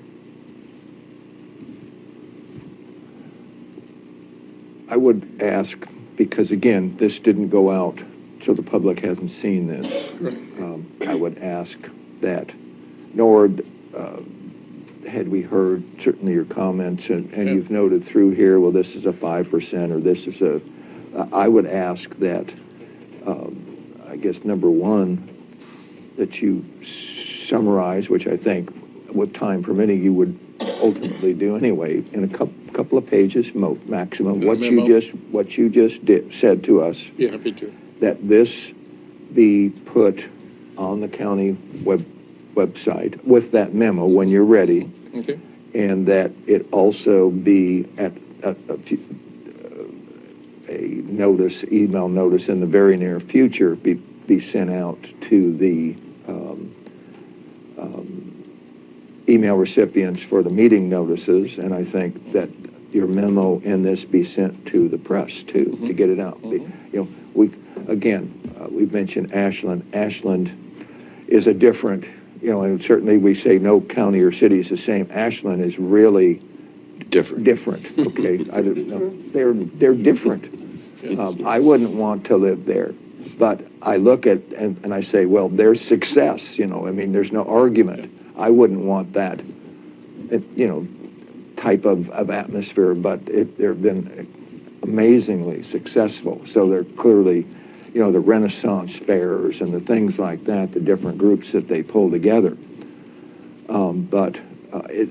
This is a sale. We can call it whatever we want. It's a sales tax. It is. Yeah. Okay. And the more complicated it is, the more complicated sales tax that it is. But, to get this out, I would also encourage that you send it to the press, just for their, I'd be happy to. Are we a little disseminate early that for that? to the Excuse me. Sorry, I interrupted. I'm sorry. But to get that out, to get public, input back, but I think with a very concise explanation before we just say today that, well, we'll agree to do this or put it on. I think that would be premature to getting it out, getting more notice out with that explanation. Okay. So that's what I would ask. I'm happy to do that, Mr. Chairman. And, hopefully that there would be some, consensus from the commissioners to certainly do that as a next step. Commissioner Gold? If we were to get it out there in the public, then I think when you put a committee together to analyze everything, you might get a wider variety of people there. Oh, I think ultimately, from the people that would be affected, because again, I've done retail before in California, and it's basically, sales tax was a free collection for the state. It was a mandated law to collect taxes, and you were on the hook for all of it, the reporting, the whole works. So there's a lot there, and that was a pretty clean sales tax. This is not. That's true. But the other was a much cleaner sales tax, Yeah, pretty and they much played everything hard. except for food, They right? played hardball on it, as far as you stray, and we'll shut your business down. Mm-hmm. On it. If you're late in your payments, we'll shut your business down. But it was the tax that's- collection service that the retailers. Yeah. So to your comment, to get things to the retailers, absolutely, for feedback. So that would be my request. Commissioner Boyce? Well, yeah, what we asked the administrator to do, though, is just collect raw data. So if we put this public right now, the word is going to be that new county administrator guy is proposing a 5% sales tax. So we're just not ready yet, in my view. This is open. Anything we do from here on, of course, is open to the public. We need public input. I have a good record on that consistent request. So I just don't know why. We're just a long ways away from saying to the public, is it going to even look like we're pushing a sales tax or consumption tax? And I'm a long way from that yet, that position. I'm a I think little it's probably the way you coach your words. If you're you're investigating And possibilities. you put that out there, we will lose an opportunity, in my view, to give a very clean, per your recommendation or concern, a very clean plan, if in fact we even get there. I just think this will put the people in an uproar, at least has that potential, in my opinion. I would have hoped that this would have been in the packet today, which I'm assuming you didn't have enough time That's to do correct. that. Right. Or it would have been. That's correct. If you want to put it on the county website as a very, very preliminary raw data deal, I'm not opposed to that. But with an explanation, to have you put this on the site. Would be Without meaningless. any, it would be, Right. what is all this about? Right. You know, No, that's I the will person I definitely mentioned write with a memo Right, a cover memo explaining what explaining. you did here. Right, I'll send the memo to all of you first. And It's just an explanation. It's not you need to do this, and this is what I'm proposing. Oh, yeah. That's not what, I didn't take that. No, it's an as this at all. investigation. Right, that's all it is. But I think the sooner it's out in that format, the better, versus, the public to come back and say, hey, I heard you did something at a meeting. What, yeah, it was a public meeting. What was it? Right. Nothing That's happened. all. So, Just looking at That's- possibilities. yeah, that's the way I take it. So I'm not sure, do we have agreement that, we could direct Administrator Hitt to do He's going to give the memo of explanation and, Put it on the website, you're saying? well, and just get it out to the public. Yeah, this is generally what we're looking at. This is what if we did. I don't see anything devious or anything about it. Commissioner Boyce? Thank you. What I understood you to say was you're going to come back to the board with that memo and have it kind of coordinate with this raw data, which I think is the best description, again, in my opinion, and then we'll go from there. And also put it on the website. Do I have that correct? That you're I don't comfortable know, with that's that? what I. Right, that was would be asking, my- yeah. I'm not putting it in the newspapers. Well, no, I'm just saying, but I would, Well- not to put it in, but would you not update and say, this is what just because, the only reason I say that's because nobody's from the press here today that I saw. Okay. Otherwise, I wouldn't even have mentioned that. I think we have a consensus, Mr. Chair. Okay. Let me just Commissioner say Gold? something about the newspapers. They would not, I'm sure, publish all of this. Oh, no. And the An public would article. not get the whole picture. They might get a condensed, slanted version. If we're of what's lucky. happening. Which is not what we want. It's not clear.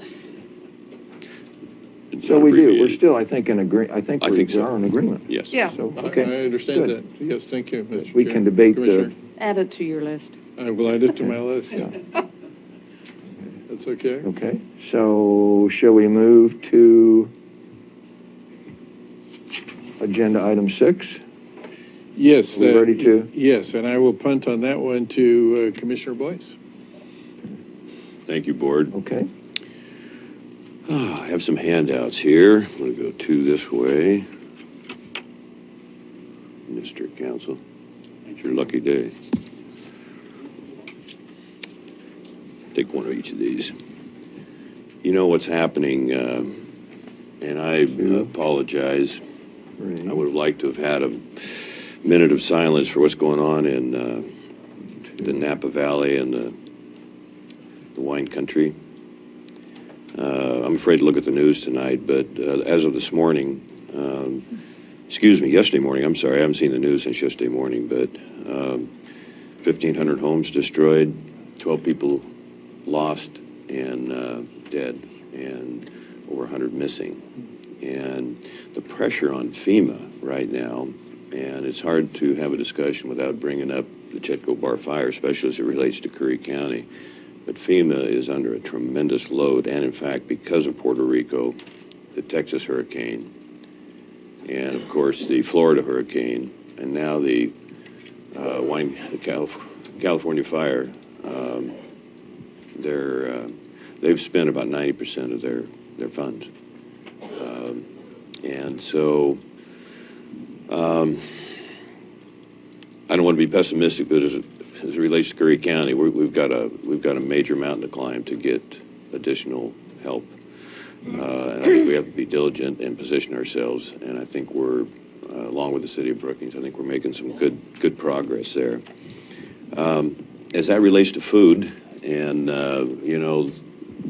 went to a meeting yesterday, and older gentleman give an illustration of he lived in Wonder, born and raised there, and there was 8 families, and everybody was completely self-sufficient. And so, of course, they thought their kids and their grandkids. And so the terms that come out, of course, I tell the story of my family. My dad's family had 14 total, and they grew enough food for a year round to take care of their 14 and neighbors, and everybody worked together. And so now a lot of people are kind of into the food storage concept and understanding the need for water and just the basic needs. So what happened to our South County food bank, they really got hit hard. And so what I've seen here is a couple different things, a couple different aspects of the food responsibility and food education that we're realizing that if we don't get a lot of help, we are, and I'm not predicting that, I'm just trying to take a responsible, realistic approach to where we are as community leaders. If we don't get that help, then, we're kind of on our own, and we need to circle the wagons, and there's some ways to do that. A few years ago, I think some of you, probably most of you are aware that Brookings lost a resiliency competition through Oregon Business, and the reason was, one of the main reasons was they didn't quite qualify, is that the median age, or the median income, was too high. But they didn't include Harbor, South County in general, as I understand. And that really interests me because that gives the county an opportunity to kind of pull together for what I think is, and through Oregon Business, would be the Community Development Block Grant. And there is a competitive application that's basically going to be available from October 1st on. And the deadline is December 31st. So we're actually sitting in a pretty good position to do a countywide. Of course, 60% of our population is south of Pistol River, and that was where the greatest need was before the Chetco Bar fire. I'm a little bit familiar with the food the community food projects and programs here in Gold Beach and also in Port Orford.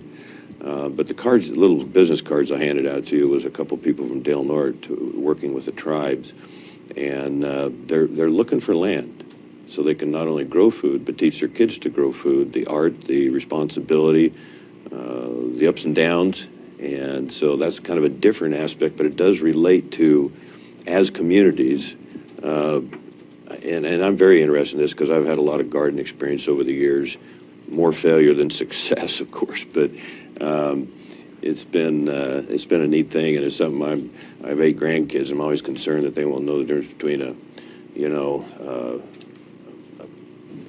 a corn seed and a petunia seed. So it's something the old timers just the gentleman that lived in Wonder, he basically reminded us that in a fun kind of way that back in those days, if the people weren't self-sufficient and really weren't on the ball to plan for their food security, then they had to rely on the neighbors more than the average. And so back to the pressure put on the Brookings people. Most of the volunteers down there, by the way, right at about an average age of 65. And so they just did some tremendous work, a couple thousand meals a day. And this program here is something for my commissioner comments towards the end here. So I don't have anything other than what I've handed you out, or handouts. So, I would like to, I don't know if we want to eventually, similar to our Parks Commission, look at a food commission and get folks involved from throughout the communities. There's a lot of teachers, there's a lot of interest, a lot of people I think will contribute. And so in the interest of our workshop today, I think it's something down the road that really has merit and I think would have a lot of interest and would position us to be better able to take care of the folks that need help and collect the volunteers and just get a better understanding of, for example, if we had a tsunami and our bridges went out, you often hear that. Another meeting I was at a month ago was we're 70 years behind in the 300-year average to have a major tsunami. So, there's like I'm not predicting, but it was kind of interesting that, the people there that were fairly knowledgeable said, hey, it could happen any time. The last one was actually in January of 1700, not 1701 or 1699, but 1700. So I'd like to have the board just discuss this. Connie Hunter is here and is available. She has been working incredibly diligently on this, and I would appreciate if you had the time to read the handout I gave you, and we can give you a report back later, but I'd like to ask the board to have Connie come up and just maybe offer a couple additional comments. Show me where I might have misspoke, please. Would I be allowed to today? Just briefly. Yeah, thank you. Connie Hunter, Curry County.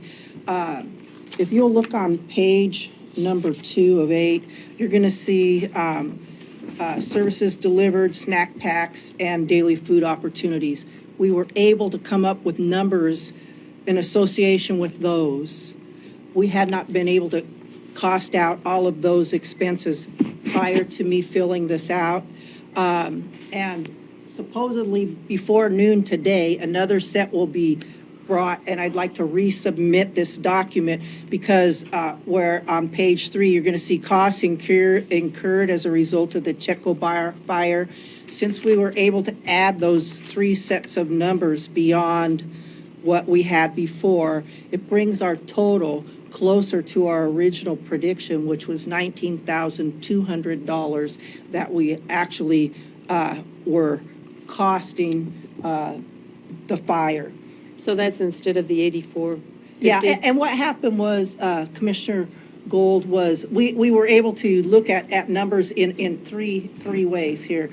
The past, the present, and the future. What we used in the present, we had to actually go into our reserves So we had to take from our resources. Then we had to develop new resources and use the things that were coming in the short term. And now we have a prediction on the other things, the other expenses that we're going to have coming up in order to get our food system where we would like to see it. And you'll see anticipated food system capacity building expenses to be incurred at the bottom of page 4. And I think that's really important from a standpoint of saying these are the very basic things. But we still can't, even in this projection, address what's needed for food storage. And that was the one thing that kept coming up. We don't have a plate. We can bring all the food we want into Curry County to support our food bank efforts, but we have no place to store it. So as a result, then all these satellite storage areas were in the middle of dealing with a natural disaster. We weren't just operating in the food system, we were building the food system. And that meant finding places to locate that extra food where it had to be stored. And we looked at raise and we looked at all kinds of things. Finally getting to that point where we know the best case scenario for our food system is very simple. We need to have a place to store that food. And that's what this block grant would do. Thank you. Connie, did you ever, in that, even up to this date, did you ever total up the number of meals you actually served? It's hard to determine meals that we serve, but it's about approximately 50% more than we normally get. We're still than we normally have to provide for because of more people. And that was daily appropriations. But then we had food boxes, which food boxes doubled, and in some cases where families were completely evacuated, they had to have weekly food boxes instead of a monthly food box. So we had, and so those food boxes, that's a tricky statistic because food boxes can be for one person or depending on how big the family is, the family unit. You might have 8 people. And then, we did unusual things like being told that we needed food boxes up on Gardner Ridge. So we packed what we thought we could give out and what made sense for the situation, but how to actually count those as individual meals, there's just really no way to do that. What we can tell you is that 72,900 pounds of food was distributed in August, along with 52,800 pounds of water. In September, we distributed 56,700 pounds of food, and September water was 6,245 pounds. So, it was simply by coincidence or by divine intervention, whatever you want to call it, that 19 pallets of water were mistakenly ordered by Grocery Outlet. And we were called and said, it was put to us, we have 19 pallets of water. You guys are probably going to need water. It was a mistake in our inventory. What can we do with it? We have to give it now to a food bank or a nonprofit. So we had 19 pallets of water. You can't imagine how much that is. After unloading about almost 4 pallets of water, the Coast Guard was called in. So to say that we know how much food or per meal, no, we can't give you those answers.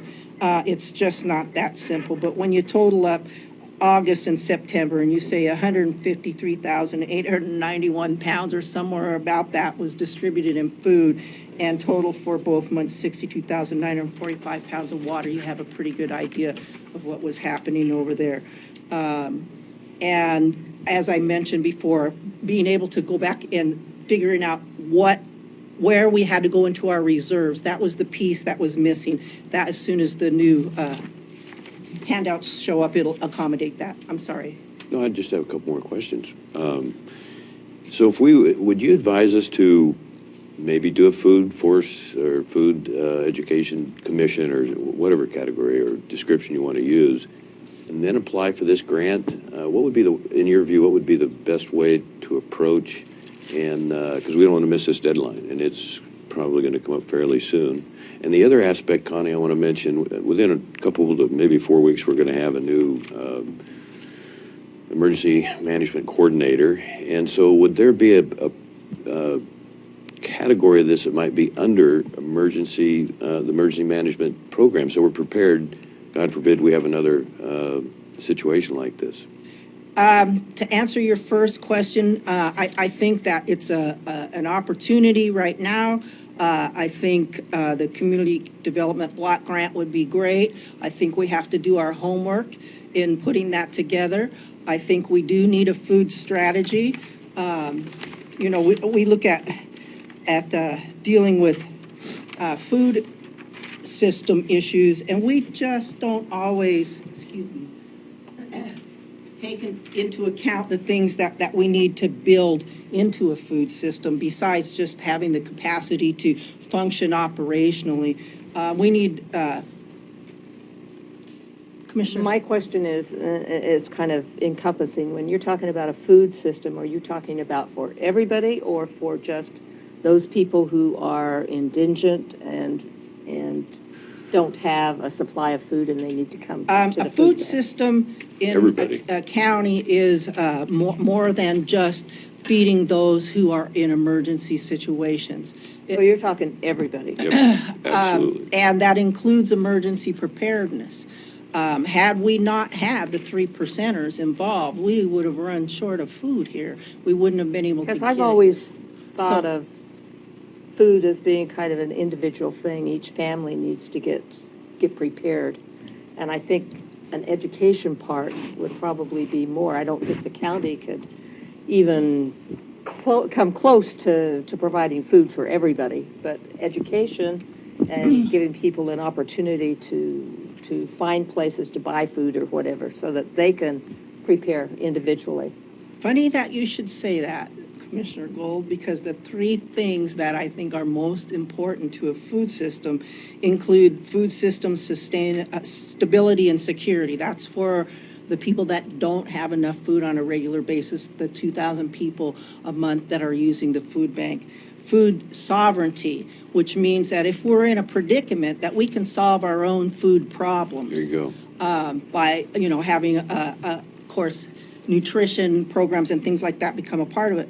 But the food system should encourage self-reliance, because if you teach people how to store and prepare food and they can get outside of that thing of being short every month and having to go get a food box at the food bank, if you can get beyond that, what you can do is build community resilience, and education is a huge component of that.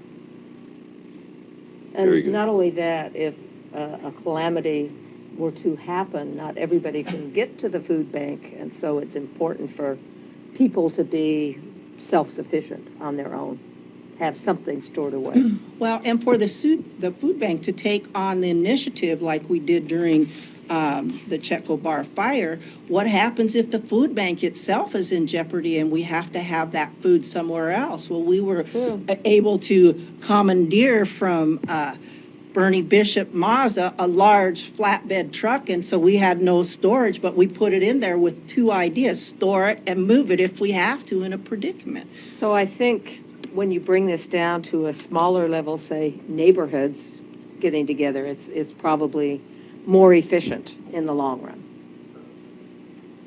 I think it's a combination of things, Sue. We have to work better as neighbors in general. We have to look at public safety in that part of the puzzle. If somebody's not eating well, are they also not able to get away, transported out of a situation where they need to be evacuated? What's, the people that don't have the money when they're evacuated, where do they end up going? Those are emergency preparedness elements that we have to include, but the nuts and bolts of running a good food system in Curry County requires us to work better together, North, Central, and South counties, just in terms of distribution. And that's a whole discussion on its own. But if you have a food storage location where we could have stored the 30 tons of food that was being brought into one location, we could do two things. We could make sure that we're not losing expired, we're using the dates as they should be used, because they have expiration dates on cans, even on non-perishables, making sure that that inventory is always, put up front and used first. So just real good strategies behind maintaining that food inventory locally with or without an emergency hanging in the background. I think the Food Commission short-term would take care of this grant if we approve that, and the long-term would be identifying everything we're talking about here and presenting that to the public. And I think you have some very qualified people in the county that would be willing to do that. And after the fire, even had it not been for the fire, I think this would have been very, very appropriate and timely. Thank you. There are other grants available that would supplement, because there are going to be match requirements there. But there's a community food project and a planning project grant that's due on December 12th, I believe. I'll send out that information. That's through USDA, but only 18% of those grant applications are funded. But I wouldn't say necessarily go write that grant, but if we write this grant here for the community development block grant, we'll have a lot of the nuts and bolts then to apply. We won't have to put a whole bunch of energy into applying for that second grant, which brings me to a piece of the puzzle that I keep hearing come up, and that's talking about, and Jay even mentioned it in his presentation, about having the needs to develop a master plan. There you go. And when Yeah, you're talking about a food system master plan, we also need a document at the upper level of this organization, Curry County. As we look at who we are as a county and our ability to administrate a certain way, we are closer to looking like a nonprofit because we're smaller. So we have to have the right connectors to nonprofits. And also, when you're out looking for funding, whether it's fundraising in a fundraising event at Lobster Creek for a county facility, or if you're trying to write a grant, you still have the same fundraising strategies in place many times as you would a nonprofit. So my advocacy here today, beyond that, is looking at the fact that we might need a county case statement. Nonprofits usually have a case statement. A case statement is very important because what it does is it looks at every department. And you say, this department has these needs, and this is where we hope to look for the money, and these are the grants that are available. Without an organizational case statement of what the needs are for the parks, for food, for the different areas that we would identify, emergency preparedness, the county will be saying the same things. We don't include information like our handicap people. Our county has 10% more than the state does for handicapped people. In other words, are we more capable as a county to do the things that we're expecting volunteers to do and nonprofits to do when 10% of our population is handicapped, and that's a higher per capita rate than at the state level? So those kinds of things that really look at who we are, where our needs are, what are the missing pieces, and what the barriers truly are. We can, even in talking about writing a grant for this food community development block grant, those kinds of things should be almost standardized. We're going to be communicating the same thing. We've got these problems in a general way, we've got these problems in a specific way, and even more specifically in our food system, these are where the barriers are. And until you address those, and it's not necessarily a master plan, but saying, we have an idea of where the real problems are, and this is how we get there from here. And that's what a case statement does. So I'm asking for us to consider that as a county, and if you want, I'll write the first one for the food system as a model. Thank you very much. Okay. Thank you.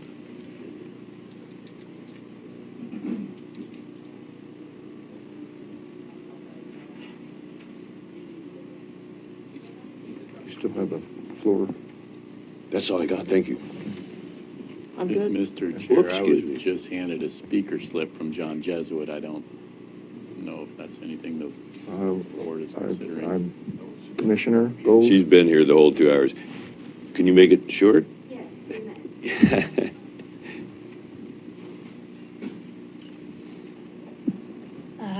My name is Kelly Currens, and I'm here on behalf of myself pertaining to the property of 438 Pine Street in Brookings.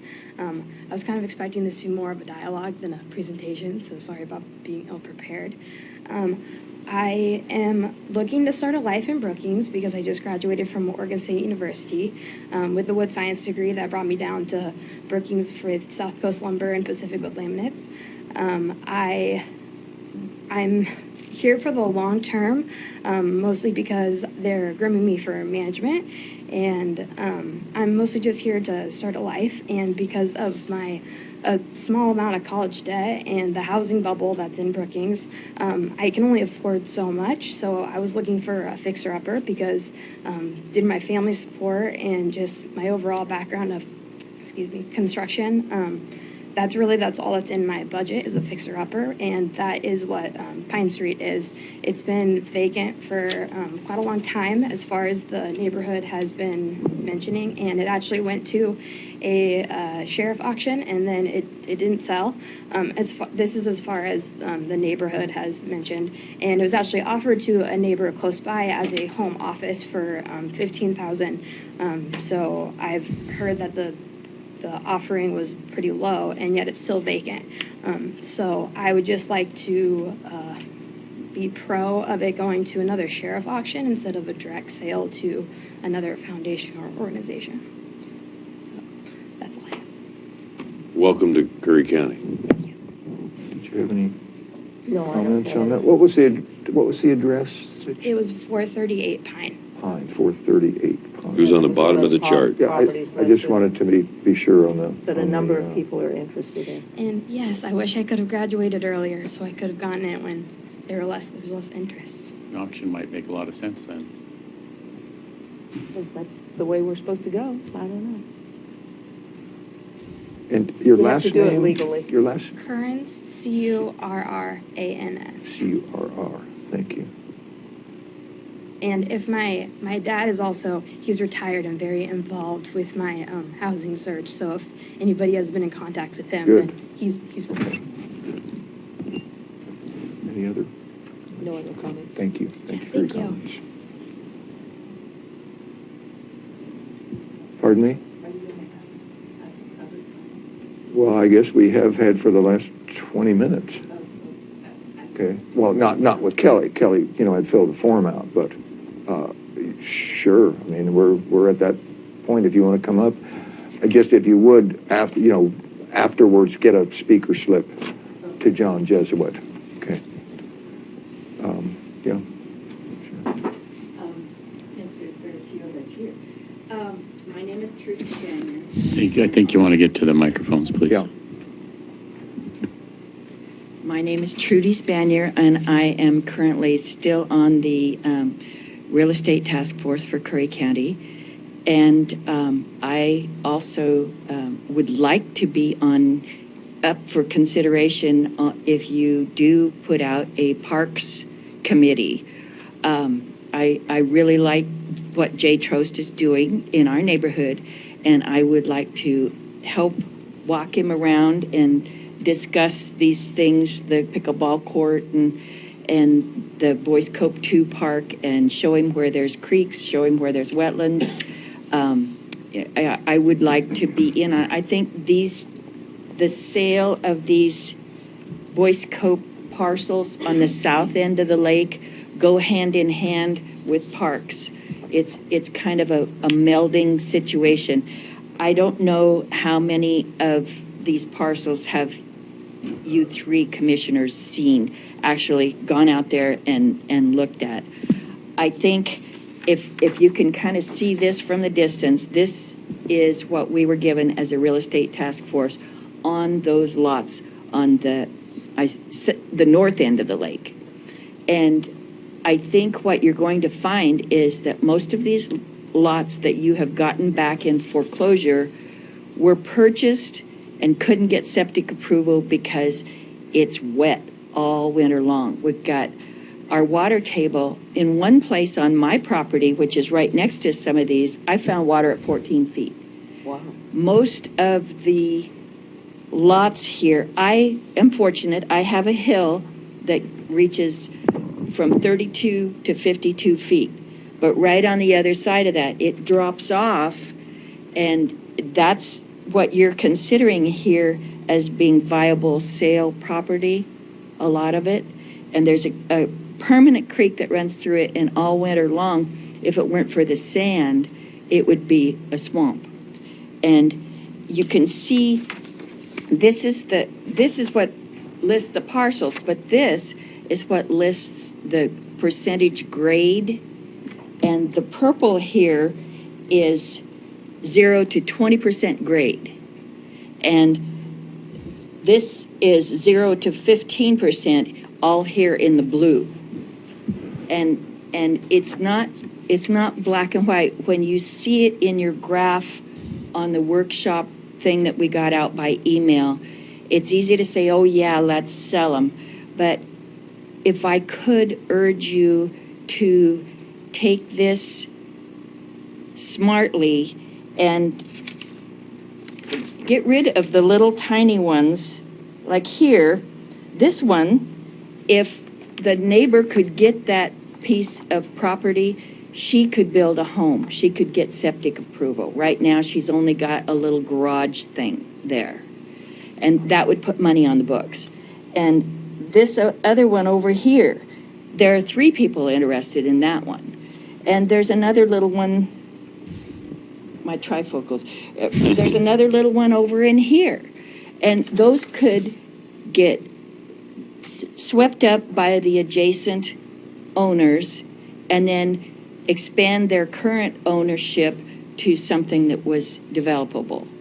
But we have a problem with septic approval in our neighborhood. There's lots of these properties that are in between here that are owned by people that can't get septic approval.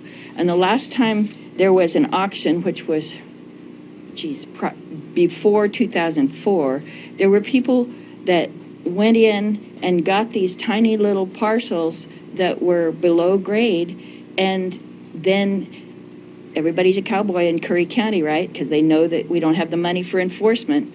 Here comes 13 to 15 loads of fill, and Sarah, God love her, she was in your Curry County septic for many, many years. She tried to run them down, but she couldn't prove that that's what they were doing. And if you just say, okay, look at this could get us $34,000, but it's wetlands, would it not be more valuable to look at these piece by piece and say, ooh, that one might be better, we could get conservation money out of that one? Or this one, let's use that one for mitigation. Or what I would like to urge you to do is please let us, we haven't been disbanded as a real estate task force, let us come in with you on this again and look at these individual pieces before you just say blanket, sell them off. And let's do it wisely, you know. It costs money to foreclose. So if you sell these off at auction and it goes for just a little bit of money and these people come in and can't get their septic, you're going to end up spending the money that you just made. And we could look at these individually as to whether you got them on a foreclosure and you'd get all the money, or whether you'd get 6% of it if it was actually sold. So I would love to be asked to come on the real estate task force again, as would Bill and as would Chris Hawthorne. I haven't asked Barbara if she's still in on it, but we would love to be called in on this. And I'm volunteering for the Parks Committee, too. Commissioner Boyce, you have your hand raised. Thank you. Just quick question. Do you feel like there's a property owner neighborhood movement up there, or even an interest to buy some of these properties so it can't be developed and kind of keep it the way the 500 acres or 700 acres is. No, I No? don't think so. I don't think So- so. Most of the people You heard- down there think it's all okay as long as it's done well, you know? What's done well?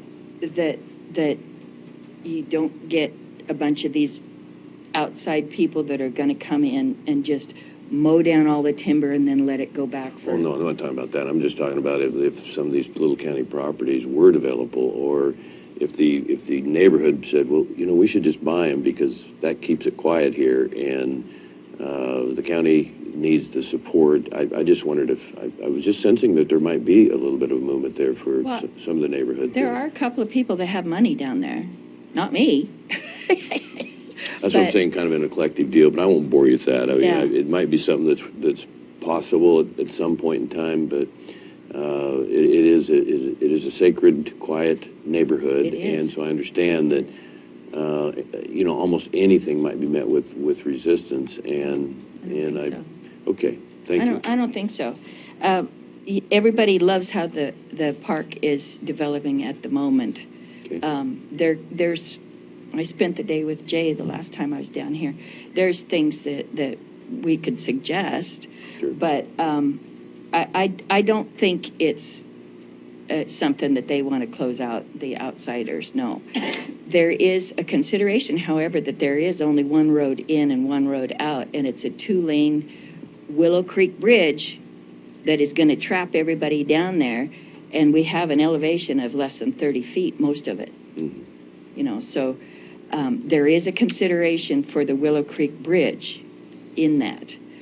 Because the more people you bring in, the more people you got to worry about getting out if there is a 9.0 Cascadia event. But I think if I could, I'm begging you, please let us help with this rather than looking at a typewritten piece of paper and saying, yep, sell it all. You know, let's look at each piece here and what it would best be, what is best use. Okay. Thank you. Thank you. I would encourage, back to comment to Kelly, or a suggestion, if you have not spoken with Carolyn Johnson, I would encourage you to do so, for sure.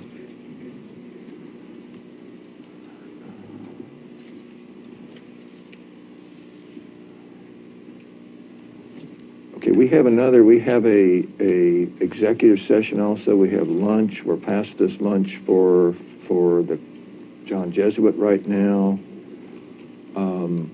Commissioners, we can take lunch. We can come back after, but we do have to take lunch. We're already, 12 minutes. I know Commissioner Boyce, you had some additional I think I comments. need less than 5 minutes, so maybe 1:15 or something. It's up to you, Commissioners. Commissioner Gold, Commissioner Boyce, you tell That's me. fine, do your 5 minutes. We're timing you, starting right now. Do it now. Okay, so you want to do it now? Yeah, let's just do it. Jetco Bar Fire, almost $70 million to fight. Mr. Charles, if you want to, I think you were able to read that a minute ago, but basically this document is the most recent. It's about a six-page document that the Forest Service put out recently. And they continually reference heavy fuels. And so in the interest of their lack of dealing with this, years gone by, months gone by, you know, it's by their own admission that the heavy fuels were part of the equation that brought this fire. Thank you, Charles. Hey, that's handy. It's got a mind of its own. Oh, yeah, this is the famous mouse. But, you know, I will spare everybody. This is available, and I'll make sure it gets into the record. But 6 times it references heavy fuels or similar. And the recollection of the Forest Service, I think this tie has grease on it. And now I'm down to 3 minutes, so we're good. So I'm just going to be putting pressure on the Forest Service. I'll be attending a meeting in Klamath Falls with the ONC counties. And I had a meeting Friday with 4 other commissioners from the Southwest region. The only county that wasn't there was Coos County and, also Lake County. And we feel like right now our best bet is to encourage the ONC counties to do the work for us in the legal process. I'm not saying litigation at this point, but the Forest Service has got to be held accountable for this. I flew over it, and it is just scorched trees as far as you can possibly see. And you'll get a full report on me and what my experience has been with the local district ranger, and when that fire is under 100 acres, and the evidence is mounting that no, it was not attacked early, as they say, and the devastation for our county is incredible. I'll also be working with a group, and I've mentioned this in the past, that we're going to look for solutions for this county, and I have some key people that I think will contribute greatly, and I'm going to be relying on them. And I mentioned the last general meeting, that as crazy as it might sound, one of the options might be our ability or capacity through very reliable science to prove that horses were native to North America. And of course, there's going to be a lot of scoffers, but they eat the low fuels. I know everybody shakes their head, but No, actually, Well, I wasn't shaking my head, I was just saying. I know I didn't mean to catch you off guard, but that could be, both from a recreational standpoint. My wife started on this 6 weeks ago, and I said, I want you to prove this is a crazy idea. And she's been able to do that through a lot of research and some people that are incredibly familiar with and informed on this. And so that's just one of many solutions, though. First, there's just so many aspects of this. So, yes. I was going to say, I got some information on that, and I'll bring it to the next meeting, hand out to everybody. I got it all. Talk to, Like I talk say, to a guy for I don't know how long. And my wife has been talking to him for 2 months, and I think I forwarded that to JJ yesterday, and I have it up here. If we could, one more quick, and then this could take hopefully just 1 minute. But if I'm not promoting this because the data's not all here, but yeah. Oh, where do I go? Well, that is nervous, isn't it? Now, this document is 12 pages then? I take it this was page 1 of 12? I think this is only. It says 1 of 12. Maybe you, that's okay. So it keeps rolling. It keeps rolling now. I'm trying to be, Use the thing in the middle. I'm trying to get the airline. No, don't worry about Don't worry about- the thing in the middle. Oh, excuse There me. you go. I thought it had to be lined up in the bar.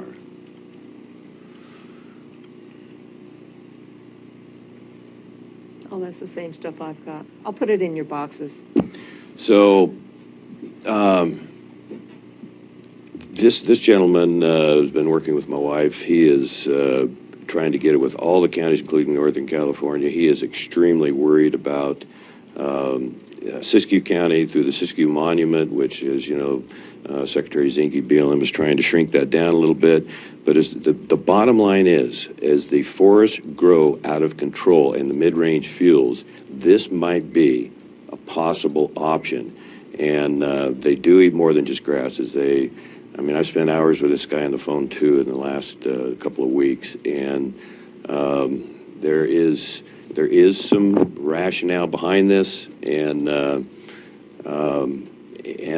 already getting. I've spent time with my wife has got the plan to Walden. She's excited about it. She's volunteering, and from a recreational standpoint, if we were allowed to build good quality trails partway by roads, do we get people up high in the Kalmiopsis wilderness, and basically these families of horses, they stay within about 8 to 20 in family groups. It takes about one horse requires approximately 40 acres. This is all well documented. The hottest parts of the fire are the grasses and the low level brush. there's just a tremendous aspect to this, and so, yeah, it's available. We can put it on the county website. Again, I'm not promoting it, but the more I research it, the more it seems like there might be a possibility. All the other, both senators have this information. DeFazio has it, and so stay tuned. And I'm asking for a workshop on the 25th of October, and I think we could spend a lot of time. And Mr. Simpson, my wife would be available, and they're excited. And Bill Simpson is just an amazing guy with the knowledge he has, and he has 50 wild horses on his place. The other aspect, and I'll summarize here. There's 100 million cattle in the western United States that graze on rangeland in every state, but that's not an issue for us here in Curry County. There's only 100,000 Native American horses left, and 40,000, 45,000, I think, of those are in corrals. It's costing BLM 80 million? Yeah, 80 million to feed them per year, and so we would get them free. And yeah, like I say, stay tuned, and maybe we can have our. I'll tell you what, I just copied his whole thing. I'll put it in everybody's box so they can read it. It's like 10 pages. Well, this is the most updated one right here. Thank you. I just got it in as an email a couple of days ago. Yeah, I think this would be the preferred way, rather than you start putting things into Boxes? the commissioners' boxes. Yeah, I think this should go. This went through. Councilor Huddle, Administrator Hitt, and JJ. Excuse me. Staff John. That's all I have. Okay, it's 12:21. We're going to adjourn this meeting at 12:21. We have an executive session, or special meeting for an executive session at 1:30. So the meeting is adjourned. Thank you. Okay, so that And was. Trudy, if you would, just fill out a public comment card.